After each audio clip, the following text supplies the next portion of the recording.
reintroduce ourselves there, Cole, pro streamer. Bunch of pro streamers here, guys.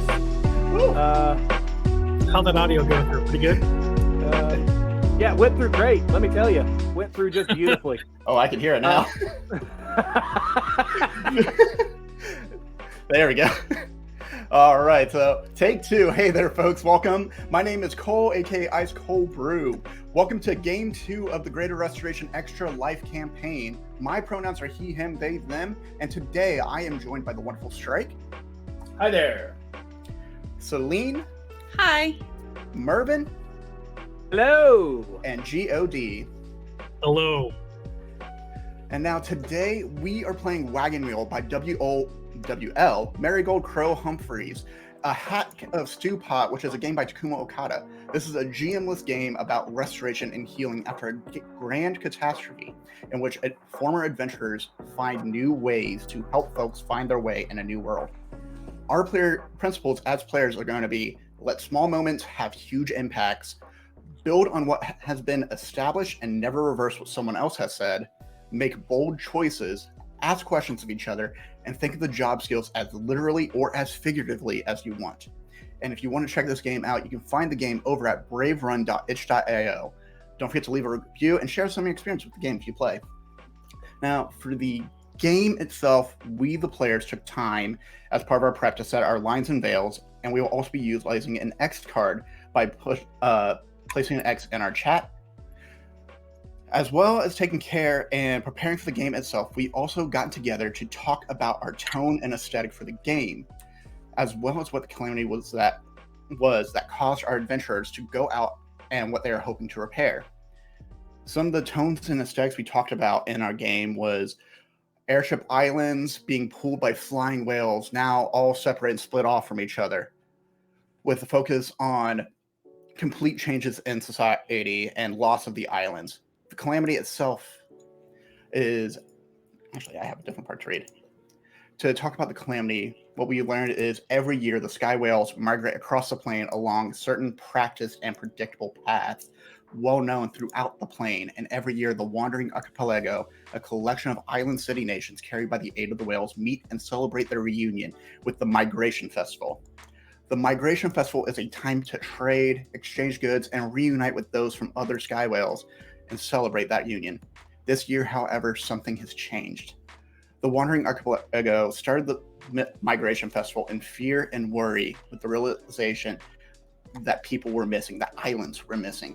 And with apprehension and fear, they sent out a few brave heroes to recover their far-flung patriots and ensure they receive the aid they need. And with that, we find our adventurers on their way. To basically introduce a little bit more about that, we are actually going to be starting off with the very first game called On the Road. And to play this game, we play this at the beginning of every game. So every game of Wagon Wheel starts with this, and everyone plays their own characters.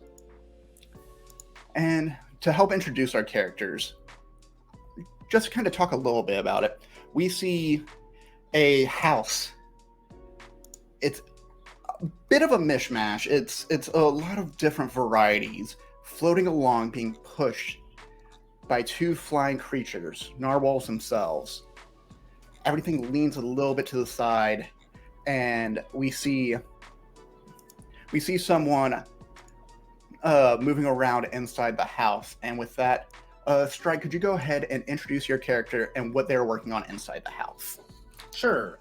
John Met is a dwarf who does a lot of like little handyman tasks around the house, like leaky pipe fixing and all sorts of the sorts of things that are really relatively minor repairs, but they're the sorts of things that once no one does them, they tend to cause bigger problems.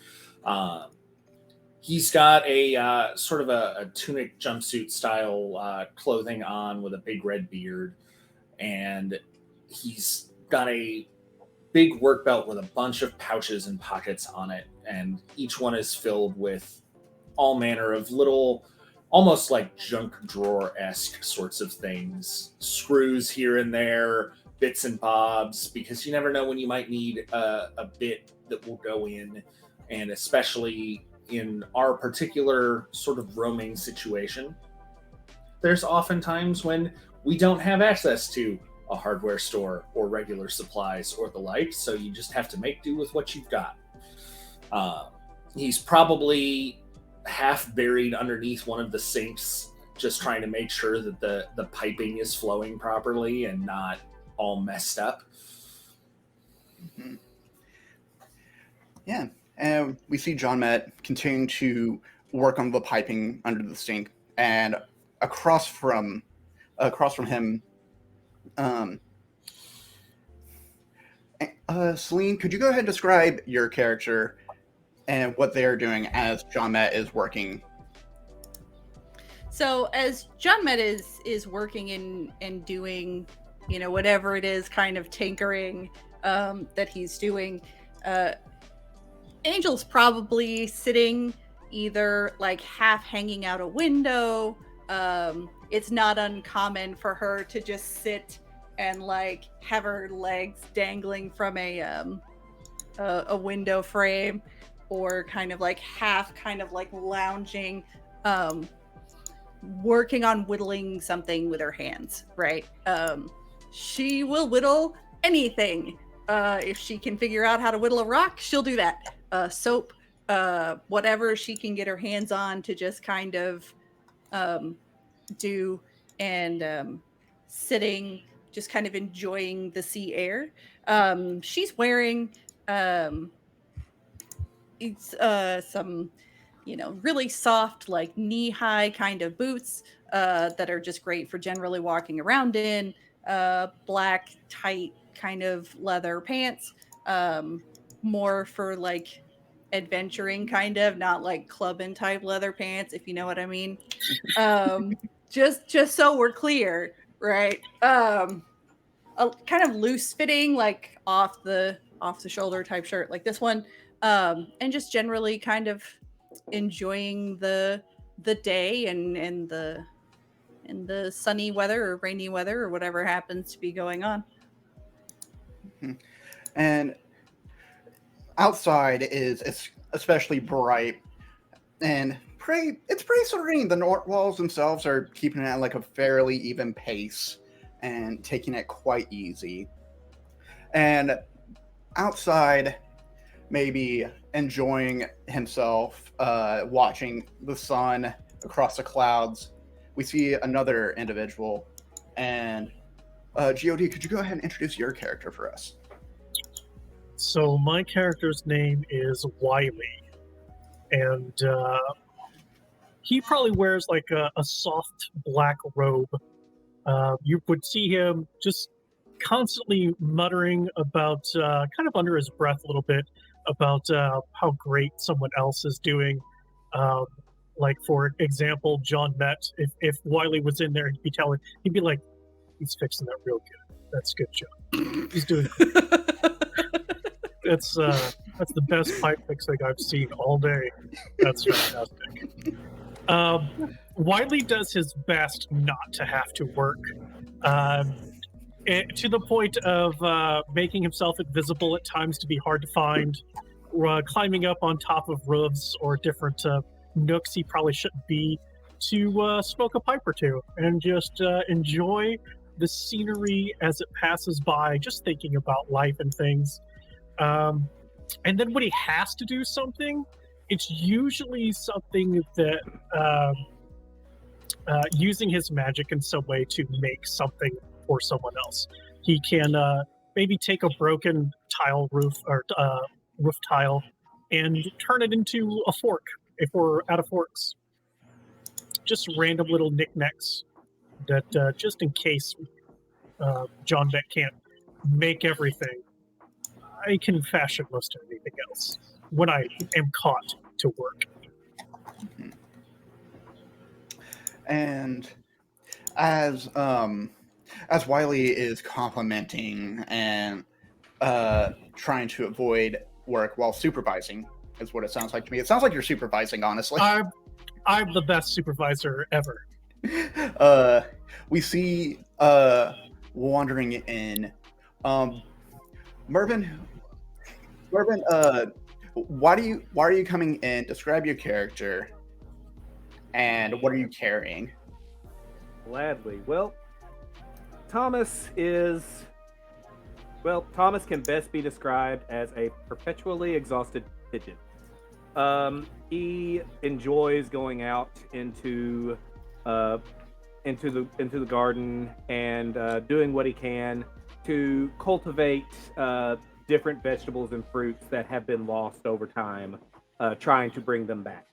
So he's usually seen wearing uh, something that can go through the brush uh, without really causing him any injury. You know, like a leather tunic or leather pants, corduroys, things of that nature. And he's always got a pair of leather gloves tucked into his belt, so that whenever it's time to plant something, he's right there, ready to go. His faithful canine companion, Duke, is always right there at his side. And one of his favorite games is probably tracking down Wiley, just to show him that just because he's invisible doesn't mean the wolf can't find him. Oh, excellent. And of course, finally coming in from the outside, dirt upon their smock, dusting it off, carrying a few radishes, and walking towards the kitchen and stepping over John Met is a small mousy figure, literally a mouse, in a green tunic, goes all the way down, a necklace of some kind of stonish make. And this is Chamomile Sea Breeze, or Cam, known to their friends. And they say, now, come on, let's go ahead. Everyone gather a seat. Someone set the table real quick. I'm going to go ahead and get these roasted up, and we're going to have some nice grilled radishes for lunch today. And with that, we've kind of introduced our characters a little bit. Together, what we're going to do are answer some questions from the game itself. So, for everyone, how long ago was this calamity? How long ago did these city islands go missing, would you say? My understanding was that it had been that it wasn't, we weren't 100% sure when they went missing, so much as they didn't show up when we expected them to, and that was relatively recent. Yeah. Mm-hmm. So yeah, maybe the better question is, when did we set out to resolve this? I figure probably a few months. Mm-hmm.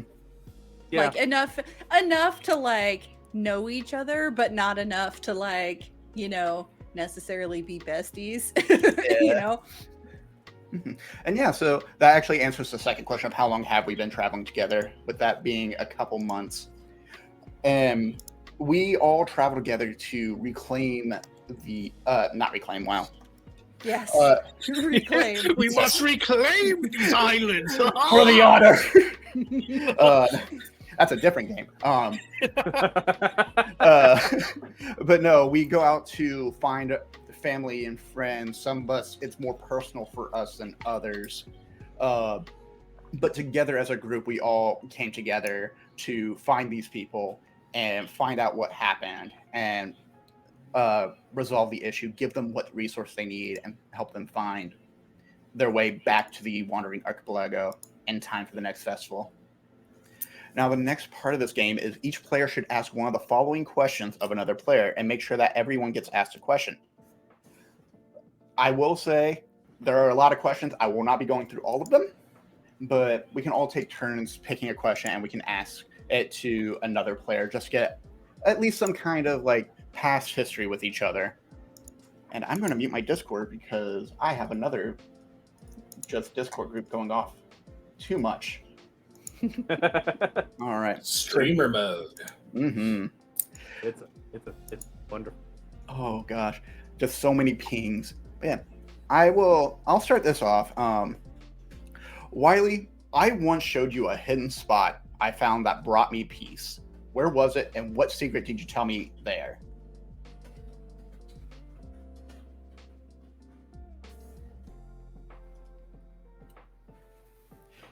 This could be a secret about the spot or a secret about you.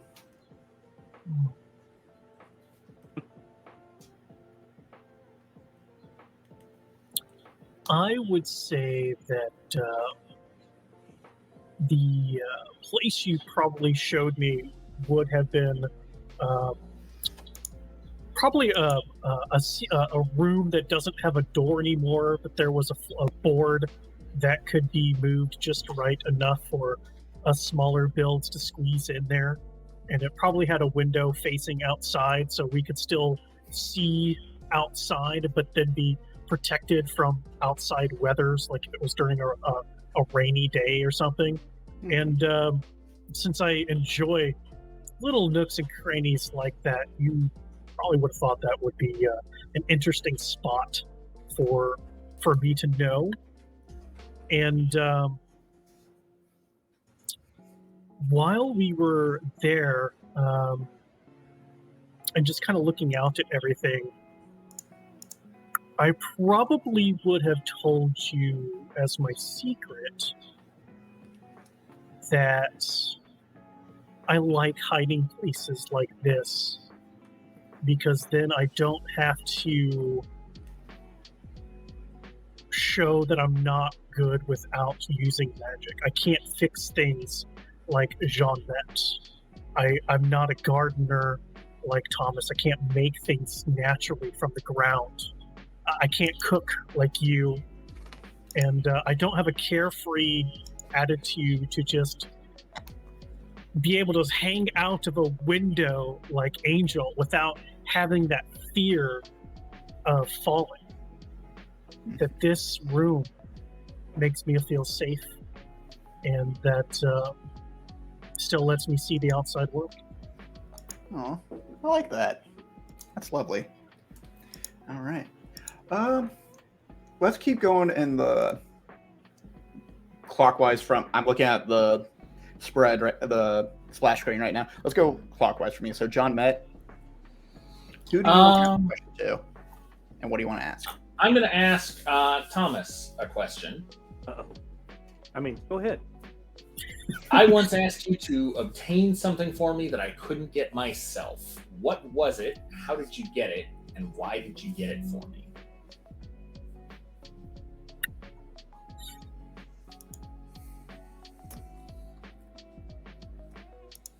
I am going to say that you needed some kind of a resin glue of some kind to fix a leaky pipe or something of that nature. Something to help you out with your handyman skills, where a hammer and nail or a screw just wouldn't do.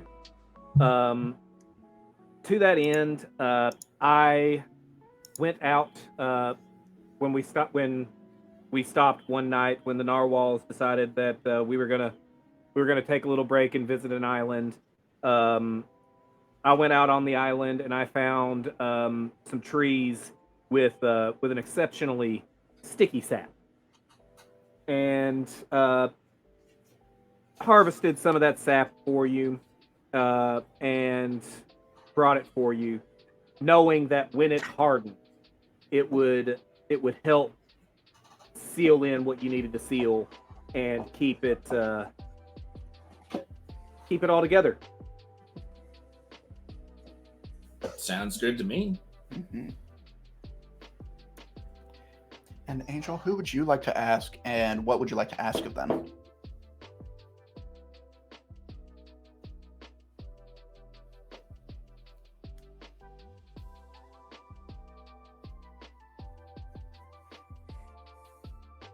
Angel, you're muted. Yeah, of course I am. Of streamers. course I am. I was like, huh, she's taking a long time to think about this. I look at the camera and go, I was taking a long time to think about it too. Because decisions are hard, man. So, all right. So my question is, yeah, I know, right? So my question is for Chamomile. I once sang you a song I learned as a child. Did you already know it? And how did it make you feel? Ooh. I think they did. I think it was a very familiar song that they had sung to them when their grandfather and their granduncle and their grandknuckle, which was like a great granduncle, would sing together whenever there was like a family gathering. And it made Chamomile a little bit melancholy, like just a little bit sad about older days.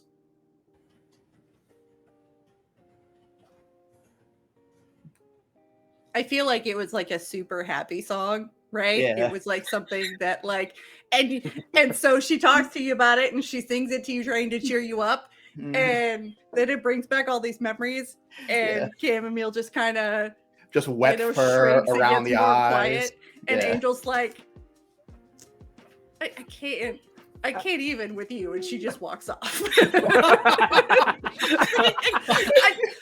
I just like, it blows her mind, and she's just like, I don't know. I need the kind of like awkward, like I'm sorry, like she's just like, I'm sorry, I thought it would cheer you up, and then just kind of, you know. Yeah. Oh no. Oh no. This took a turn. This took a turn. This is what I wanted. On that note, Angel, I was once being in the peril. adversary once again. Okay, yeah, go ahead. I was once in peril, but you saved my life. What happened, and why did you risk yourself? Oh. Well. So one of the times that we had stopped and you know, got our way down to the ground, this is perhaps the time when you know, our buddy was out there collecting sap. You had wandered off in search of who knows what, right? Something. Well, it was like, hey, you know what?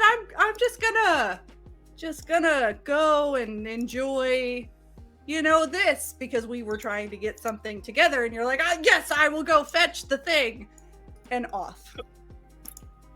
And we noticed after a bit that, you know, you hadn't come back, and it's like, okay, sweet. So Angel, you know, grabs her trusty, she's a swashbuckler, or she was a swashbuckler, so she grabs her cutlass and starts marching out into the woods. And you had managed to get tangled up upside down in some vines in a tree.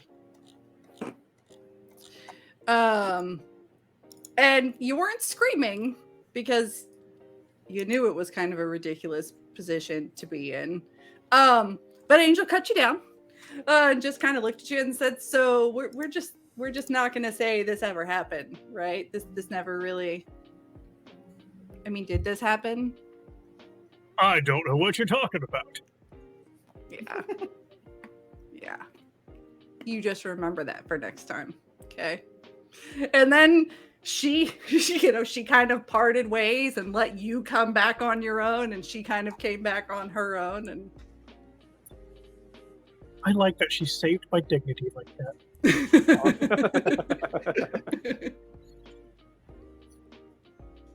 All right. Let's see here. Who has not been asked a question yet? Because that's who I'm going to ask.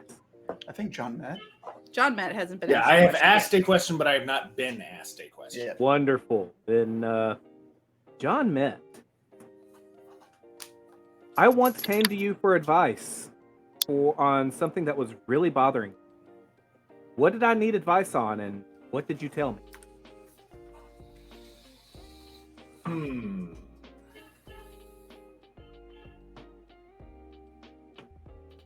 I think it was.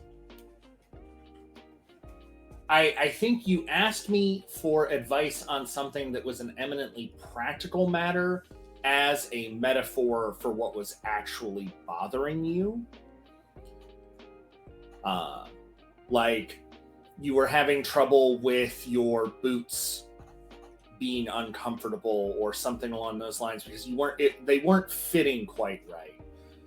And we talked a lot about how there's a fine line to walk between, well, you just have to, wear them in and get used to being in that place and having that sort of comfort level that comes with time, and also recognizing when the boots just don't fit and you need to get a bigger size of boot because there's no amount of wear and tear that's going to add an extra size and a half to your foot to make that boot quite work.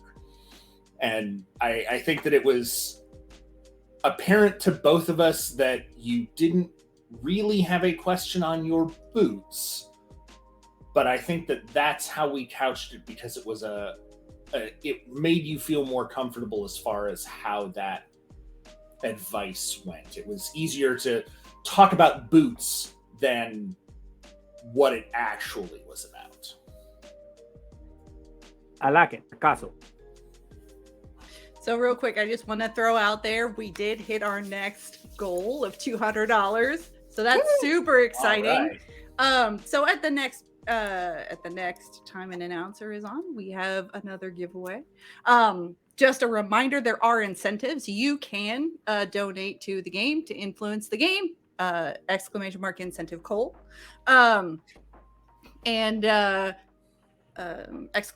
Charity will get you the link to donate.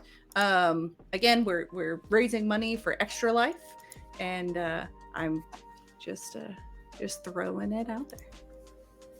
Yay! Thank you so much. Can I be honest? I forgot I put these incentives in. I just read them. Oh no. Oh, I'm sure that won't come back to bite us at some point. I love them. I am so. Oh, ready. I forgot about the $30 or the $35 narwhals do a flip. Oh, Celine didn't. Celine did not. Who is ready? I don't want to discourage Chat. anybody from donating. Chat. But if I'm under the sink when those narwhals flip, I am going to wind up with a really big bump on my head. I'm just going to throw that out there. Mhm. Just throwing it out there. Hashtag chaos for a cause. Bring it.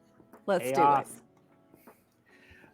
do That's- it. Let's create a cool. story together. Come on. Yeah. Let's do this. So I did kind of use this as the intro where we describe a short scene that shows the kind of thing that character does while traveling between towns. So instead, what we're going to do is jump to the next step, which is each player should describe how they learned their first restoration skill. For example, did you learn it on the road or perhaps in your younger days before turning to a life of adventure? And so we'll go ahead and we're going to jump to John Met. If you could tell us how you learned your skill and what your restoration skill is and what you ended up becoming as an adventurer. Okay. So I was a fighter to start with. Used a hammer as my primary weapon, and when it came time to shift from smiting things what needed to be smited and start building rather than destroying, John Met launched as fully into learning how to fix and cobble together things as best as he possibly could, just looking at it as an opportunity to sort of even the scales from a life doing combat as a profession and being able to make something more lasting than just death and destruction. Excellent. All right. And Angel, could you tell us a little bit about your adventuring life and, your adventure skills or adventure job? There we go. I am lost words. And then how you learned your first restoration skill, what it is. Words hard on Friday. So, Angel used to be a swashbuckler. So one of the things about this world is obviously we have large floating land masses being pulled by, sky whales and sky narwhals. Angel had her own ship, right? In a small crew. It wasn't anything big. And she kind of traveled around and between the different islands and doing legal things and some not so legal things. Basically just kind of living that carefree, wild, life. As a part of that, right? So she's super comfortable out among, the legal things and not so legal things. So she's super comfortable, just kind of, chilling out, relaxing. One of the things that her grandfather, obviously one of the skills that is useful as a person who has a boat is carpentry, right? So she kind of picked up some carpentry skills along the way, shoring up the boat. Yes, I know that it is not exactly the same, but we're just gonna make it work. But one of the things that her grandfather taught her as a child, she was kind of a rambunctious kid too, surprise was to sit down and whittle. And again, like, it started off with soft things like a butter knife and some soap, right? Just a kind of dull thing, and then moved up to softer woods, and so she will almost always have she always has her pocket knife with her, and is always, in any kind of calm moment, just creating some sort of something, right? Sometimes it's the inspiration of a really cool looking cloud. There's lots of little figurines of the narwhals that she will just kind of leave around places, whether it be, an island that they visited or randomly in people's rooms there in the house. She'll just kind of decide that you need something and kind of hand it to you or leave it in your room. But that's her. I have a quick question.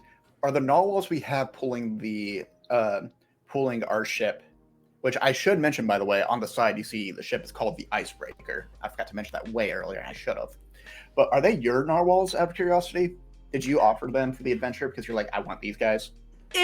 Yeah, so it was so the thought that I had was, she found out that you guys were going to do the thing, right? And she's like, well, my crew is kind of staying here, but I gotta go. One of the islands that's missing is her home island, right?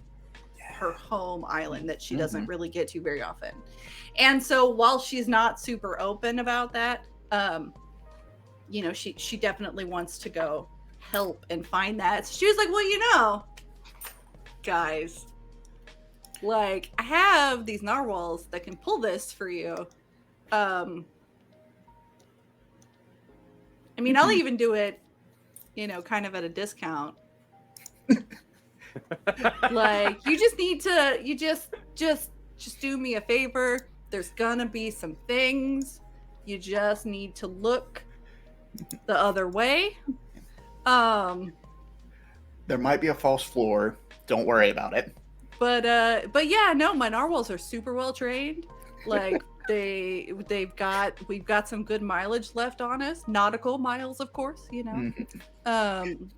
So yeah. Cue the $35 incentive right then. Yeah, they do great. Flip. Hey Wiley, could you tell us a little bit about your adventuring job and then how you wanted your first restoration skill? Yeah, all right. So Wiley, being the wizard that he is, always studied a little bit harder than other people. And because some others were just naturally better gifted at things, that kind of created an animosity about him, and he kind of fell off from the light path into some darker shadows in his past. And it wasn't until probably like an archmage or something kind of was the first one to say anything about his potential and that he could be better if he wanted to. And it kind of started some self-reflection. And then he started doing the same thing to others who had fallen off the path. He would be able to see the best in others after realizing it in himself and help them see it as well for whatever means they would take that to, whether good or bad. Oh. All right. And Thomas, tell me a little bit about your character. What they do as an adventurer, and what did he do as his city job, his adventuring job, restoration job? I've been staring at tubes and labels all day. I am going to mess up every word I ever speak. Muted. Thank you. You've been goblined. Yeah. Yep, I was about to say the ghost of the goblin has arisen again. So I've been looking at plants all day, and I'm a gardener in the game, so go with what you know. So Thomas was from a little small village, and he was a ranger. He would go out and hunt, do a little bit of scouting as necessary, and well, yes, muting the mic. A wagon wheel adventure.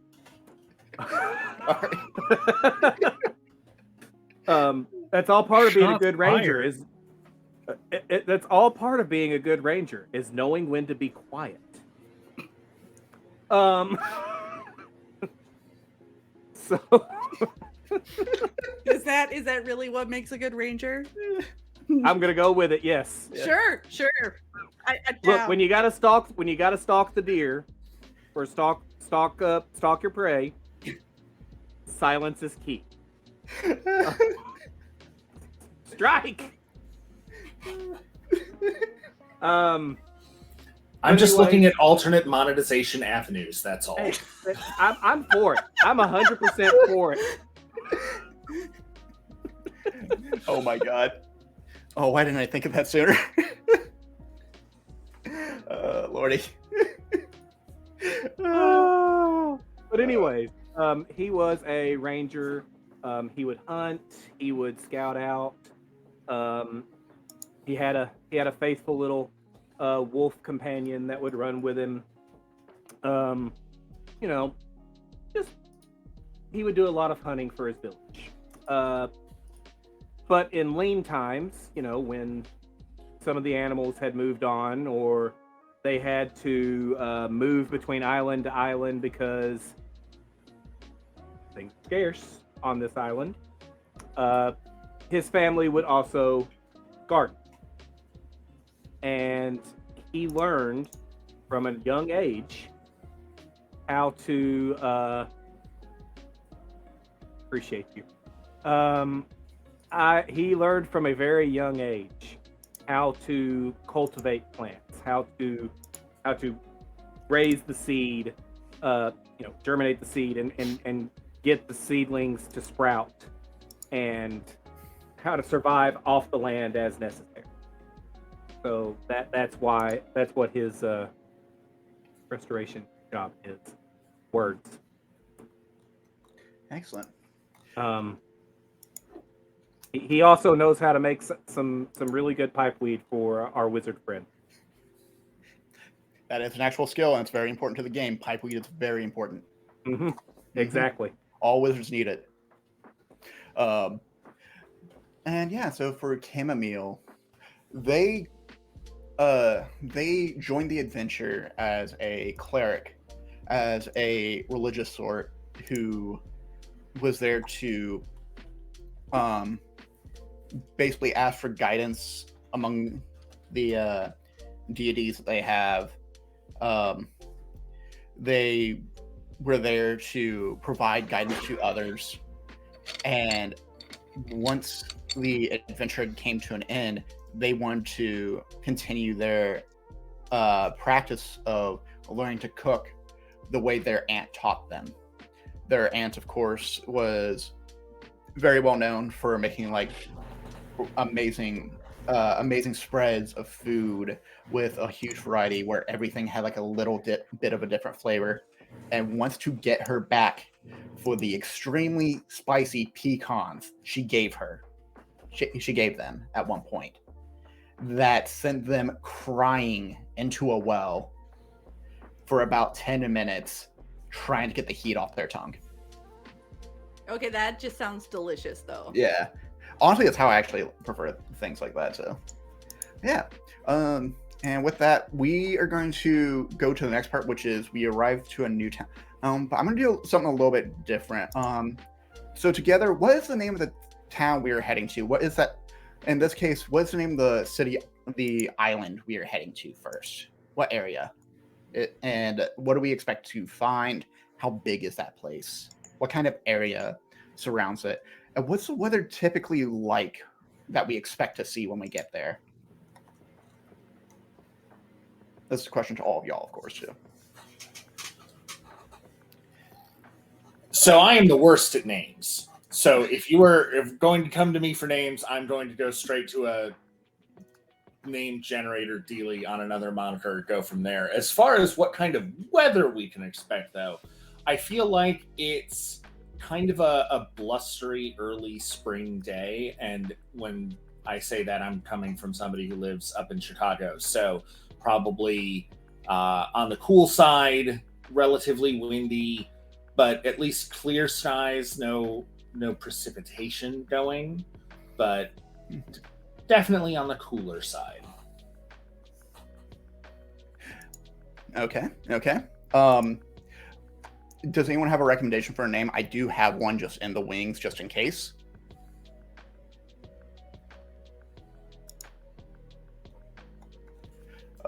Not off the top of my head. I'm like Strike. I am terrible. When I run games, I have a name generator pulled up so that when somebody asks me for the NPC's name, I don't just say NPC to be named later. Okay, cool. Or Bob. Bob. That's the name of the town. Bob. Yeah. Hold on. Wait, do we actually want to go Little Bobton. It just bobs up and down the entire time you're on the island? Yep, exactly. There Bob. we go. Bob the Island. Only if it is spelled B-O-B-B. Oh, of course. Exactly. Okay. All right. So the island we are going to is the Isle of Bob. All right. And how big would y'all say that town is? Would you say it's like 100, 150, 200? Is it fairly large? I'd say it's large for a world in which most of the populace is on islands being pulled by whales. So yeah, I'd say, 100 to 200 people seems like a fairly bustling town for that sort of situation. Yeah. And just kind of add a little bit more flavor. What Cam has heard about the town is it is very well known for like a really delightful citrusy smell as you walk in. A little bit of like mint. Maybe that's what they focus on is they harvest fruits from the orchard and make various ciders and jams, stuff along those lines, just to kind of get that feel. And yeah, so it gives like a little bit more tree. Like, do we know? Just a quick question to the characters themselves: do they know anyone that lives in Bob? I mean, I probably know someone that lives in Bob. Okay, cool. We can pretty much assume that Angel knows someone everywhere.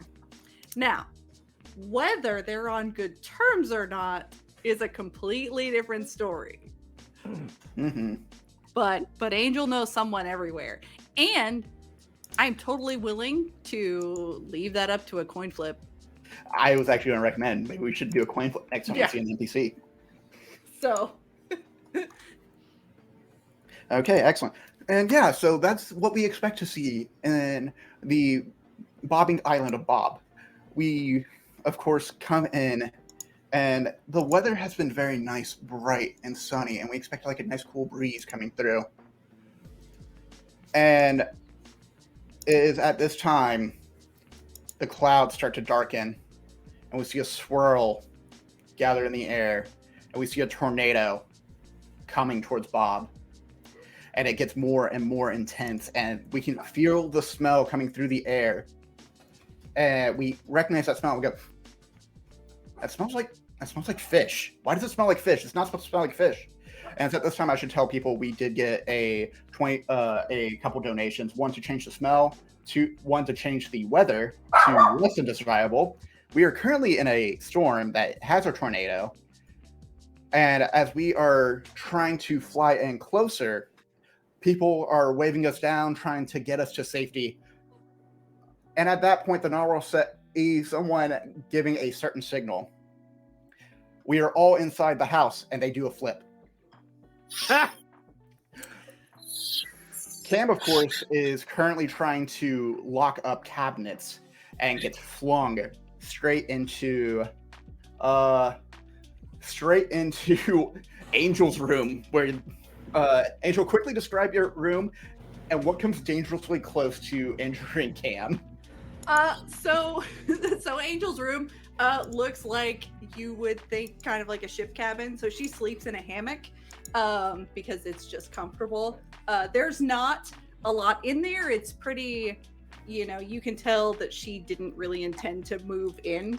Like, the thing that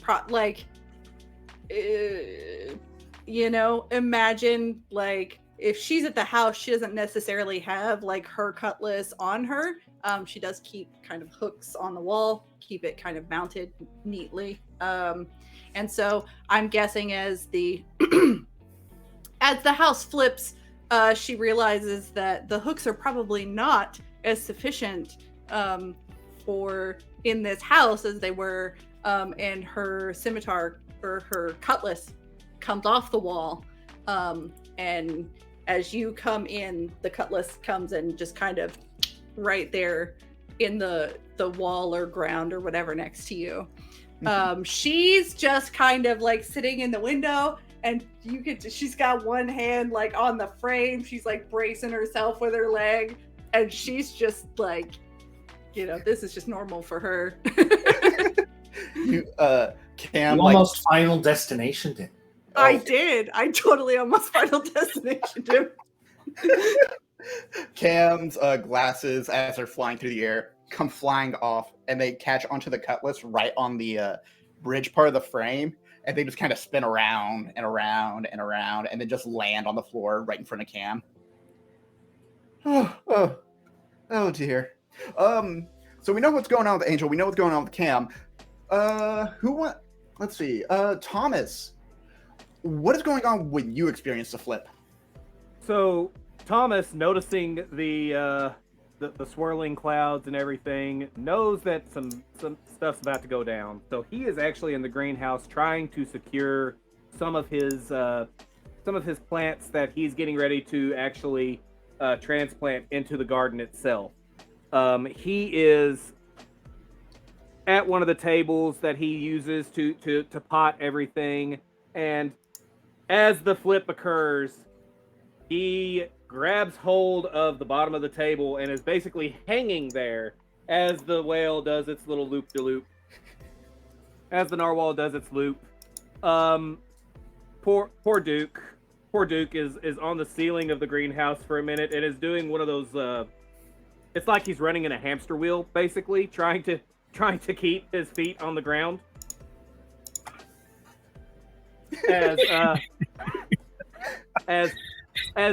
As Thomas is hanging on the table for dear life, so he doesn't puncture a hole in his precious greenhouse. So, because I think it is absolutely hilarious, so one of the adventure skills that I have is the tingling. So I get a forewarning of an oncoming storm. Normally, Angel will tell people when this thing is going to happen. I don't know if she just was feeling bored or but she's like, you know, this one, it's not going to be that bad. Like, I'm not going to worry about it. Yeah. So just take that as you will. Thanks, Angel. Thank you, Angel. I should also make a note that, like, I mentioned the smell of fish earlier, and the reason that is this tornado, this twister, is pulling up fish from the sea below and is heaving them and throwing them everywhere, including our house. John Matt, what happens when you see that fish coming at you? What kind of fish is it? Is it a guppy? Oh no, it's probably like a good sized tuna. Yeah. And I can just imagine Tuna. the house flipping, bonking my head on a pipe, sticking my head out to figure out what exactly is going on, and being confronted face first with a large semi-cooked tuna being flung at me at tornado speeds. And just sort of catching the fish with my face and then into my arms and just looking around and like, somehow, some way, I feel like Wiley is responsible for this. I don't know how.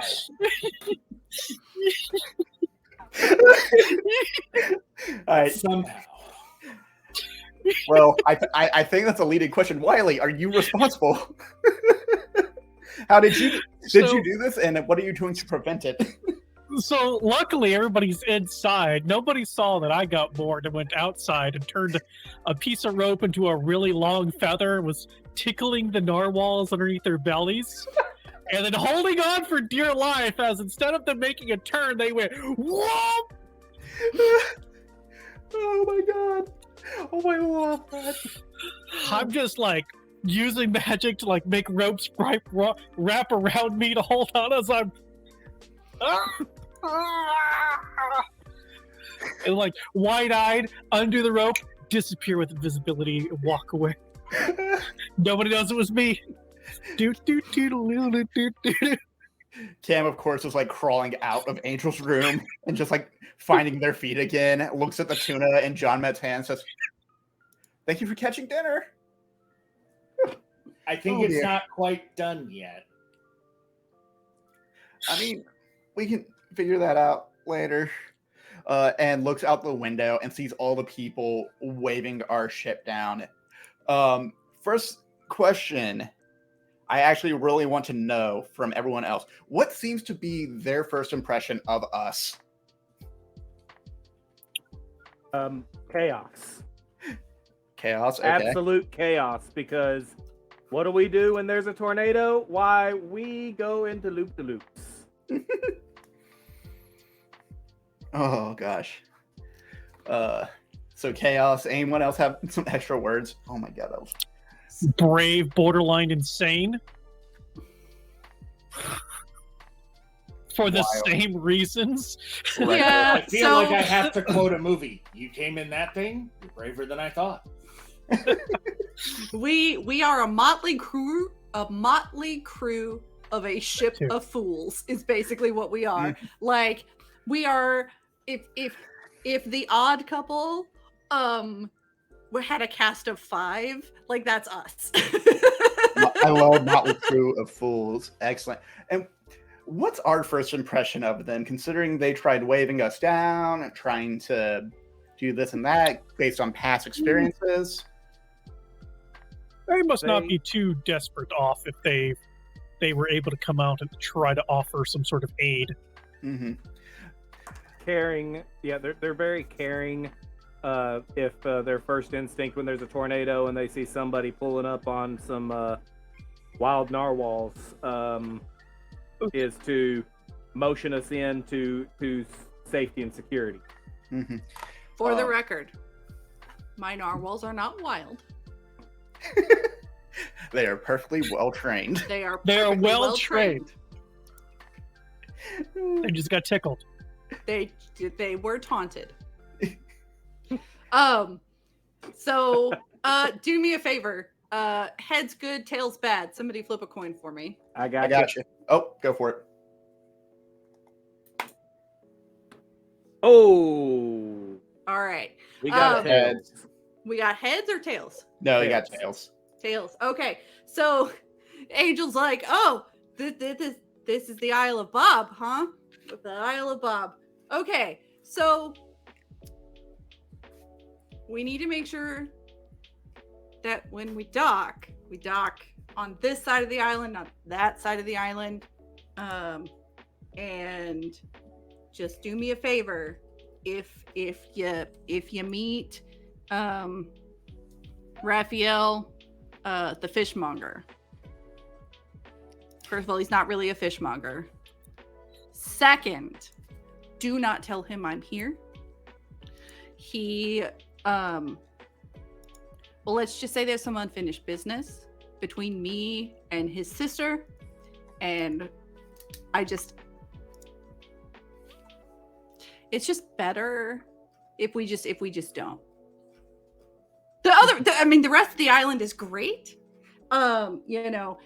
Salvatore, he's amazing, right? And he makes amazing food, but we just need to not. But most of the dock workers are great. Everybody else is fine. And you need to stay out of the mechanical district. Actually, you don't have to stay out of the mechanical district. I just have to stay out of the mechanical district because there's people there that don't. Ooh. Okay. Stay out of the mechanical district. Yeah. Raphael, we do not know you. If we see Raphael. Yes. I mean, Also, I the had fishing different hair back then. It was, green. So I have to, yeah. Mm-hmm. So just be aware. So should we add a incentive in for making Angel confront her past in these towns when we flip tails? Kind of tempted. Oh, dude, yes. Make me suffer for charity, people. Yeah. I'm all for it. Mm-hmm. So whatever we want to, Mm-hmm. 10, 5, 10, 10. All right. 10. $10. I was gonna put it in chat. $10. I'll make Angel confront her past by go hunting down Raphael. Oh yeah. All right, that sounds good to me. Raphael the fishmonger and his sister. All right, and so with that, we have finally made it to Bob, our very first town. And so to kind of go a little bit into how this game works, there is a list of mini games. We played the very first one just to help set the scene and get us more into the character, get a bit more out about what we know about ourselves. The next part is the mini game mechanics. There is a list of games that we can go through. We are touch back on them, and they will give us a set of prompts and instructions. We will fill those prompts out and role play those out. Or alternatively, we can also just narrate what happens in the scene. So if it is my turn and I pick a game, I must play my character during that game. You can flip coins anytime you are playing your character in a mini game, unless the game specifies that no coin flip is required. Each player may only flip coins once during each mini game, and coin flips are the primary physical mechanic of Wagon Wheel. You can also use a D6 or any kind of die you want, just put odds or evens. If you have a D2 somehow, good on you. A standard coin flip will typically take about 2 coins, which I have 2 here. And if you use one of your job skills, you can use 3 coins, and that's basically like rolling with advantage. Take the best 2 results. If you get heads, you get a community point.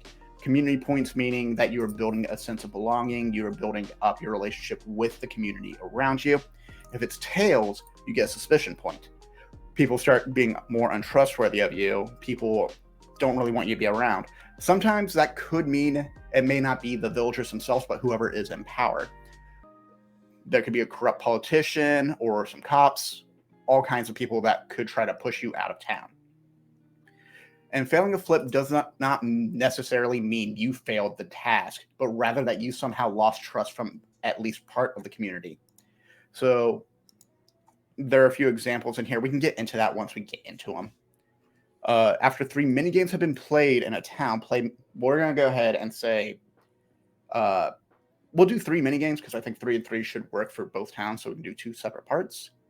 And we can choose to play Move On whenever we are ready after that 3rd minigame. And then we start with On the Road again. So for the record, we are going to see Frank the fishmonger and his sister. Oh, absolutely. I just saw Thank it you, hit. chat. Mm-hmm. All right. So, just to kind of get us started, I'm gonna pick the first mini game, and it's a game for at least 2 players. It's called Tend the Hurting. The game picker should play their character, who will be the tender, not the chicken tender, just the tender, the caretaker. And other players can play their character or an NPC. A coin flip will be required, and the basic prompt is someone in the town is suffering, and you do what you can to promote healing. Use the following questions to help set the scene. Who is in pain? And if anyone would like to step in and play a character, maybe Raphael the Fishmonger. Any other players can also join in at any time if you'd like, or you can play other NPCs if you want.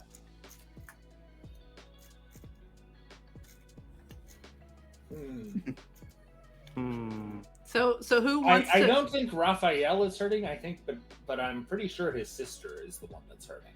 Ooh, I'll take that. Do we have a name for Raphael's sister off the top of anyone's head? Rachel. Veronica. If you give me 10 seconds, I can go to Monica? We got Monica? Monica or Rachel? I said Veronica, but Monica oh, works too. Veronica. Or Yeah. We can make I it have- friends because no one told you that life was going to be this way. yeah. Yeah. I'm gonna go with Monica because now you said that out loud, and I'm angry. The current giveaway, folks, for our $200 goal, the keyword is fishnado. Brilliant. Shout out to Rafiki. Fishnado. So, chat, get in on this. You know that fish NATO. Mm-hmm. Everyone loves a good fish. We're giving away. I believe it's the Ashen Works DM Guild subclass. Ooh. So Ooh. it's worth typing fishnado for that. I'm I mean, gonna and fishnado is just fun. Mm-hmm. Mm-hmm. I'm gonna talk to Ashen about seeing if he could make a fish NATO encounter.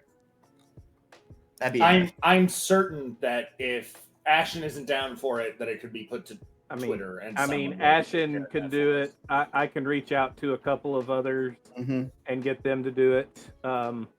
If nothing else, I'll make it for Pathfinder Mm-hmm. and not for 5e. All right. So all right. So we don't lose track. We have decided that the fishmonger's sister, Monica, Mhm. is the one that's in pain. Yes. Monica is the hurting in this minigame, and whoever plays Monica will be asking some questions to kind of figure out what's going on here. So, who would like to play Monica? I'll be Monica. Okay, All right. that works. I was about to volunteer if somebody else didn't, but Excellent, excellent. All right. So, what is the nature of your infirmity? Choose one. Are you bodily injured? Are you sick? Do you have heartache? Are you exhausted? Is it something magical or something else entirely? Heartache. Heartache? I looked at that and went, oh, I already know the answer. Definitely heartache. Oh, how did you hear about the person in need? Choose at least one. So who's the? So you're Uh, playing your character. Yeah, since I picked the game, I'll be the tender, which means I'm going to be helping Monica overcome their heartache. Do you have pronouns for Monica? Monica is a sister. She her. She's she her. Got it. Wanted to check. How did I hear about the person in need? Choose at least one. Ooh. So I for think- the record, Angel did not give you Monica's name. She Mhm. just said, "Hey, the fishmonger's sister." So Yeah. I think I think what we saw, what would have happened is the icebreaker finally like sets up, puts a gangplank out, and gets onto Bob, and do what we need to in order to keep the narwhals consistent with like Bob's flight path. And we overhear, I think you say that to you say that to Cam, and Cam also overhears about, oh, I hope Raphael's sister is okay. I hope they didn't get hit by any stray fish. And of course, we hear this, and we see like a stray swordfish just like nose first into the ground, like up to the mouth in the dirt. And where do you tend to them? At their home, at the wagon, at the site of their accident, at some kind of healing center, outdoors, or somewhere else. Judy, where do you think Cam goes to find you? Or where do you think people would lead if Cam said, "Oh, I can offer some aid. Is this person injured at all? Do we know what happened?" So, God, where would I go to meet Monica? Monica is probably at her home, just really melancholy, hasn't eaten in a while, and My Chemical Romance playing in the background. just stuck, not going forward, just depressed. And so Cam dusts off their smock and walks in. You hear like a little jingling of like rice paper, like a little shh noise, and they come up to the door and knock and say, hello? Hi there, I am checking to see if anyone's injured. Are you okay? And it's just like knocking on the outside door. Just, I'm fine. oh. You want to come outside and talk for a second? May I come in? Yeah, you can come in. Who are Okay. you? Well, my name is Camille Seabreeze, and I am I'm part of the Icebreaker Initiative. We are coming here to basically help ensure that y'all are getting your resources and tend to your hearts and spirits, and wanted to see if there's anything I can do for you. I heard people were concerned you might have gotten injured during the Fishnado. No, my pains from a while ago. It's just recently came back for some reason. Mm-hmm.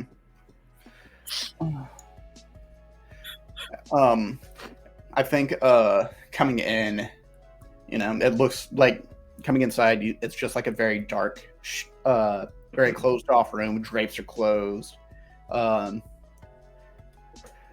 Just very, very dark in the room. It smells very faintly of like wood oil and a little bit of fish, because this is the fishmonger's sister's house. And I think Cam comes up and just comes to say, well, why don't you come and talk to me about it? We can kind of figure something out. Are you hungry at all? Have you been eating? I don't remember the last time I ate. Oh, well, that cannot do. Come on, let's go ahead and find you something to get some food with. Okay. And set up a scene that answers at least one of the following questions. The Tinder. What surprised you about the hurting's infirmity? How do you treat the infirmity? And what are your aftercare instructions? The hurting. How do you respond to the treatment? How do you think the Tinder? And will you follow the aftercare instructions? And this is kind of like an example where we would basically get set up. Cam is offering to cook and help Monica learn a little bit of just like how to cook food, and reminding her, you got, even when you're upset and sad, your body still needs a little extra care. If you can do just like the little things. Here, let me show you like a real simple meal that I find comforting whenever matters of the heart get to me too much. And I am actually going to check off one of my skills. Confess. Share weakness through confession. And basically what that means is I'm going to be using that to kind of talk a little bit more. And I think Cam reveals that, they separated from their family and have not actually seen them for the past 10 years, like before the incident even happened. And kind of says, it's really hard to find ways to let a heart heal. I found my ways, and I want to kind of share with you some of the skills I have. And whenever you feel like talking, feel free to let it all out. I'm right here with you, and we can figure this out. Yeah. Okay. Mm-hmm. Do you like ginger on your carrots? I don't know. You have carrots? I always have carrots, honey. I'm very interested now in ginger on carrots. I'll try it. And just makes like a really simple salad, like ginger sprinkled on with carrots and a little bit of like a lemon seasoning. Okay, out of character. I kid you not. If you add a little bit like chopped and minced ginger, a little bit of lemon juice on top of carrots, and a little bit of green, like some greens, actually really good. I will take your word on that. There's a reason why I picked a mouse as my character. Yeah. So just real quick, I'm going to flip 3 coins, and we're going to react to see how the scene ends based on how this goes. Either I'm going to be more suspicious, and something's going to happen. First one is tails. Second one is tails. Oh, no. Third one is tails. Let's go. Let's go. So I'm going to go ahead and mark we got a point of suspicion from the community. I've never seen a creature like you before. We're all around town. Not this one. Oh, God. It's been forever since I met one.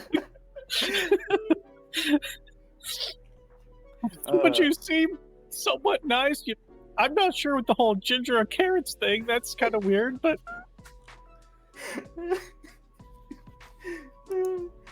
Oh goodness. Oh, I am so sorry. I gotta make sure I'm doing this part right. Take just 2 best results. Yeah, so basically we just got 2 suspicion points. My bad. They are frightened by my methods and are beginning to fear what I might do to them. It's the ginger on carrots is what it is.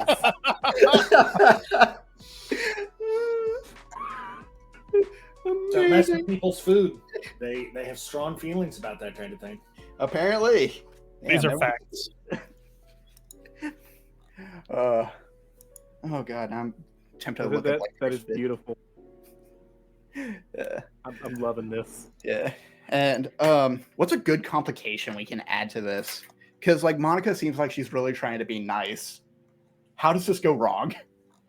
Monica finds out that Monica finds out that Angel's here. Like, yeah, Cam come in. I mean, with Angel. here's the thing, though, right? Is that Cam goes to try to help Monica, but Cam's never asked what's wrong with Monica, other than they seem depressed. Cam talks about himself a lot, but hasn't really asked what's going on with Monica. Mm-hmm. So now it's just like, why are you here? That's fair. Yeah. I think Cam is still very disoriented from the fishnado and the flip and the almost getting stabbed by a cutlass. Yep. And he just mentions Angel and her cutlass just flew by my head. And that's when Monica goes, Angel? Angel? Does she have green hair? No. And I didn't say Angel. I said Angelin.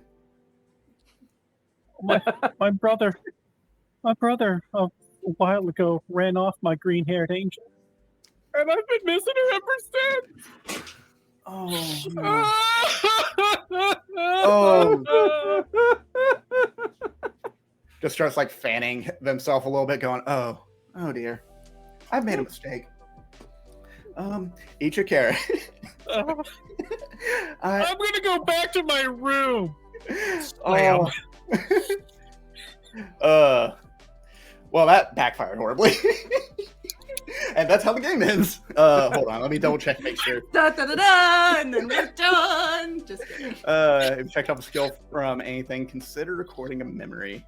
Oh my goodness. So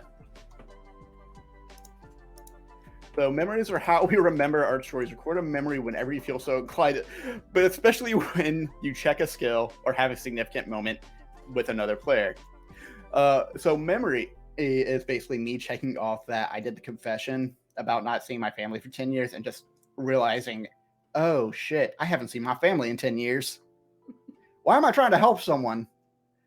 I'm terrible at this. And yeah, Jesus.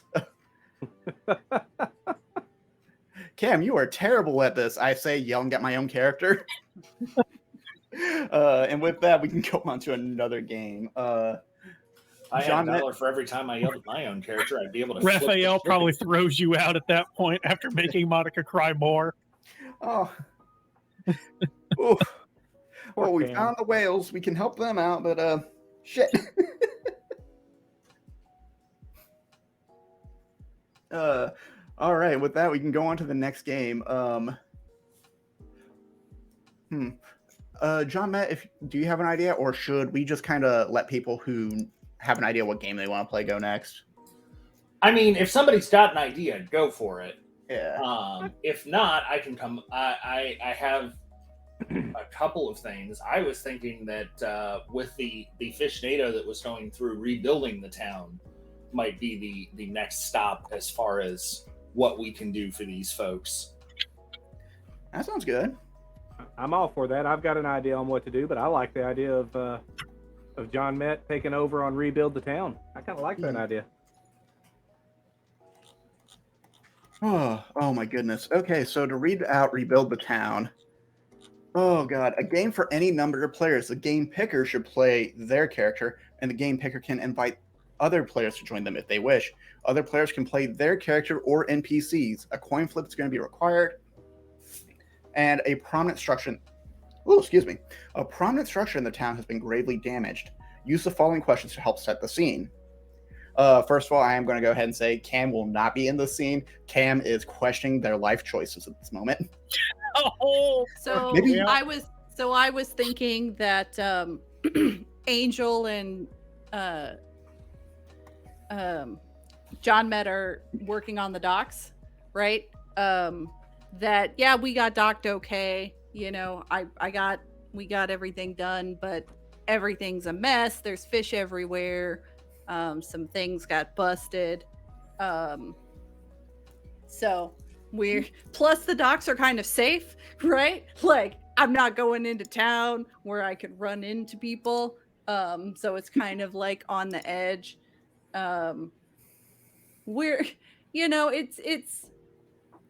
There's some surface level damage. There's some things that probably need a little bit more work.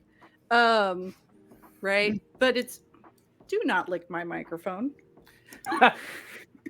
Dog must be included. Does that sound good to you, John Met? Yeah, I think that my guess is that we probably were able to dock because we are a well-prepared sort of group, as opposed to, the average traveler may not necessarily have access to an extra long gangplank and guide ropes and all of the other things that we needed to put things together. So repairing access to the town is probably an important thing. And it's safer for Angel out this way. Angel does have an expert use of knots. I've heard that said about her. Nope. Monica would know. So don't worry, it's coming. Mm-hmm. Right. Yeah. So it sounds like it's me and it's John Met. Anybody want to play an NPC? I'd be down to play an NPC. I have an idea. Sweet. So Angel is is talking to John Met. Hey, John Met,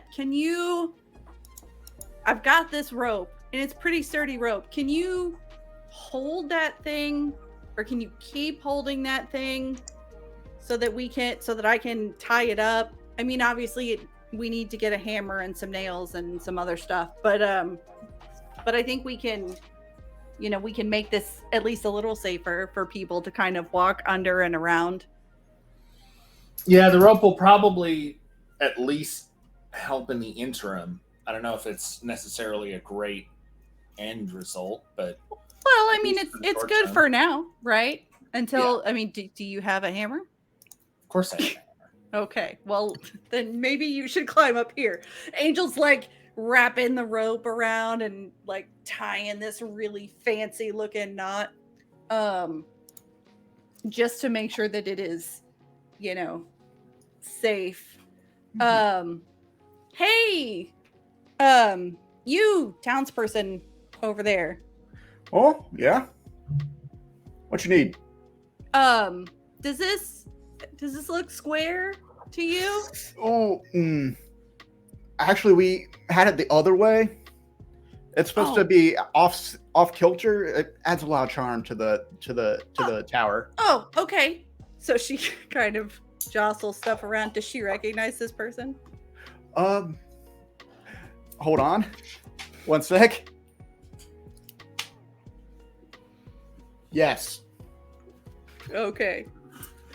So It's not Raphael the fishmonger, okay, though. good. So she goes, she's like, okay, cool. Oh yeah, that's right. This was an art installation kind of thing, right? Sorry about that, John Matt. Can we lean it to the left?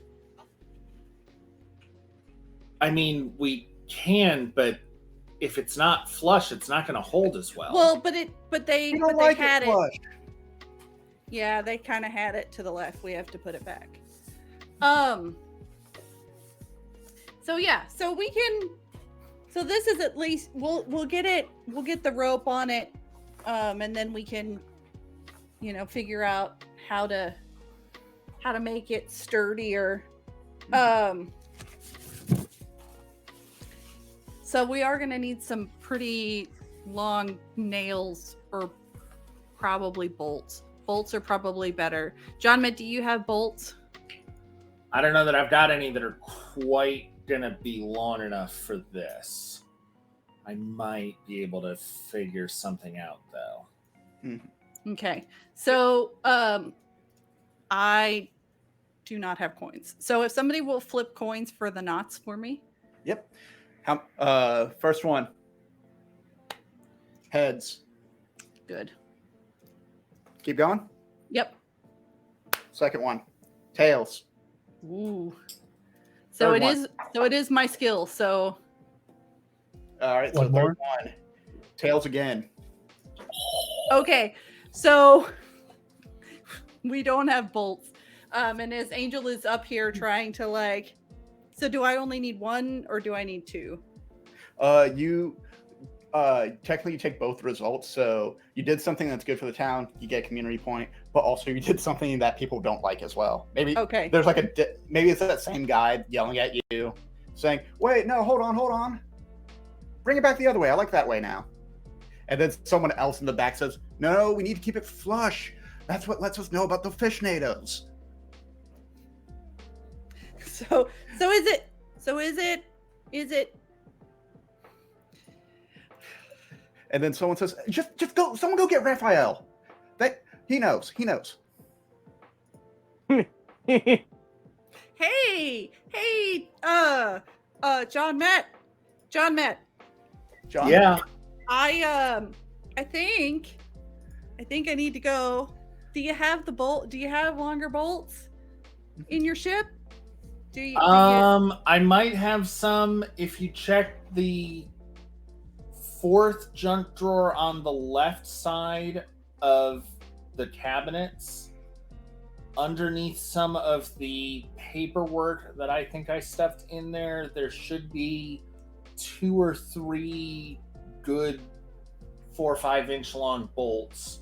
I don't know Okay. if they'll be quite thick enough to hold, but we can give it a shot. Well, so I think the only problem is you can't climb up here and hold this because you're a little short. You are doing great. That looks fantastic. I agree with that person over there. Do- Thanks. Thanks. Do you want me just to like merge those together? Wiley, that might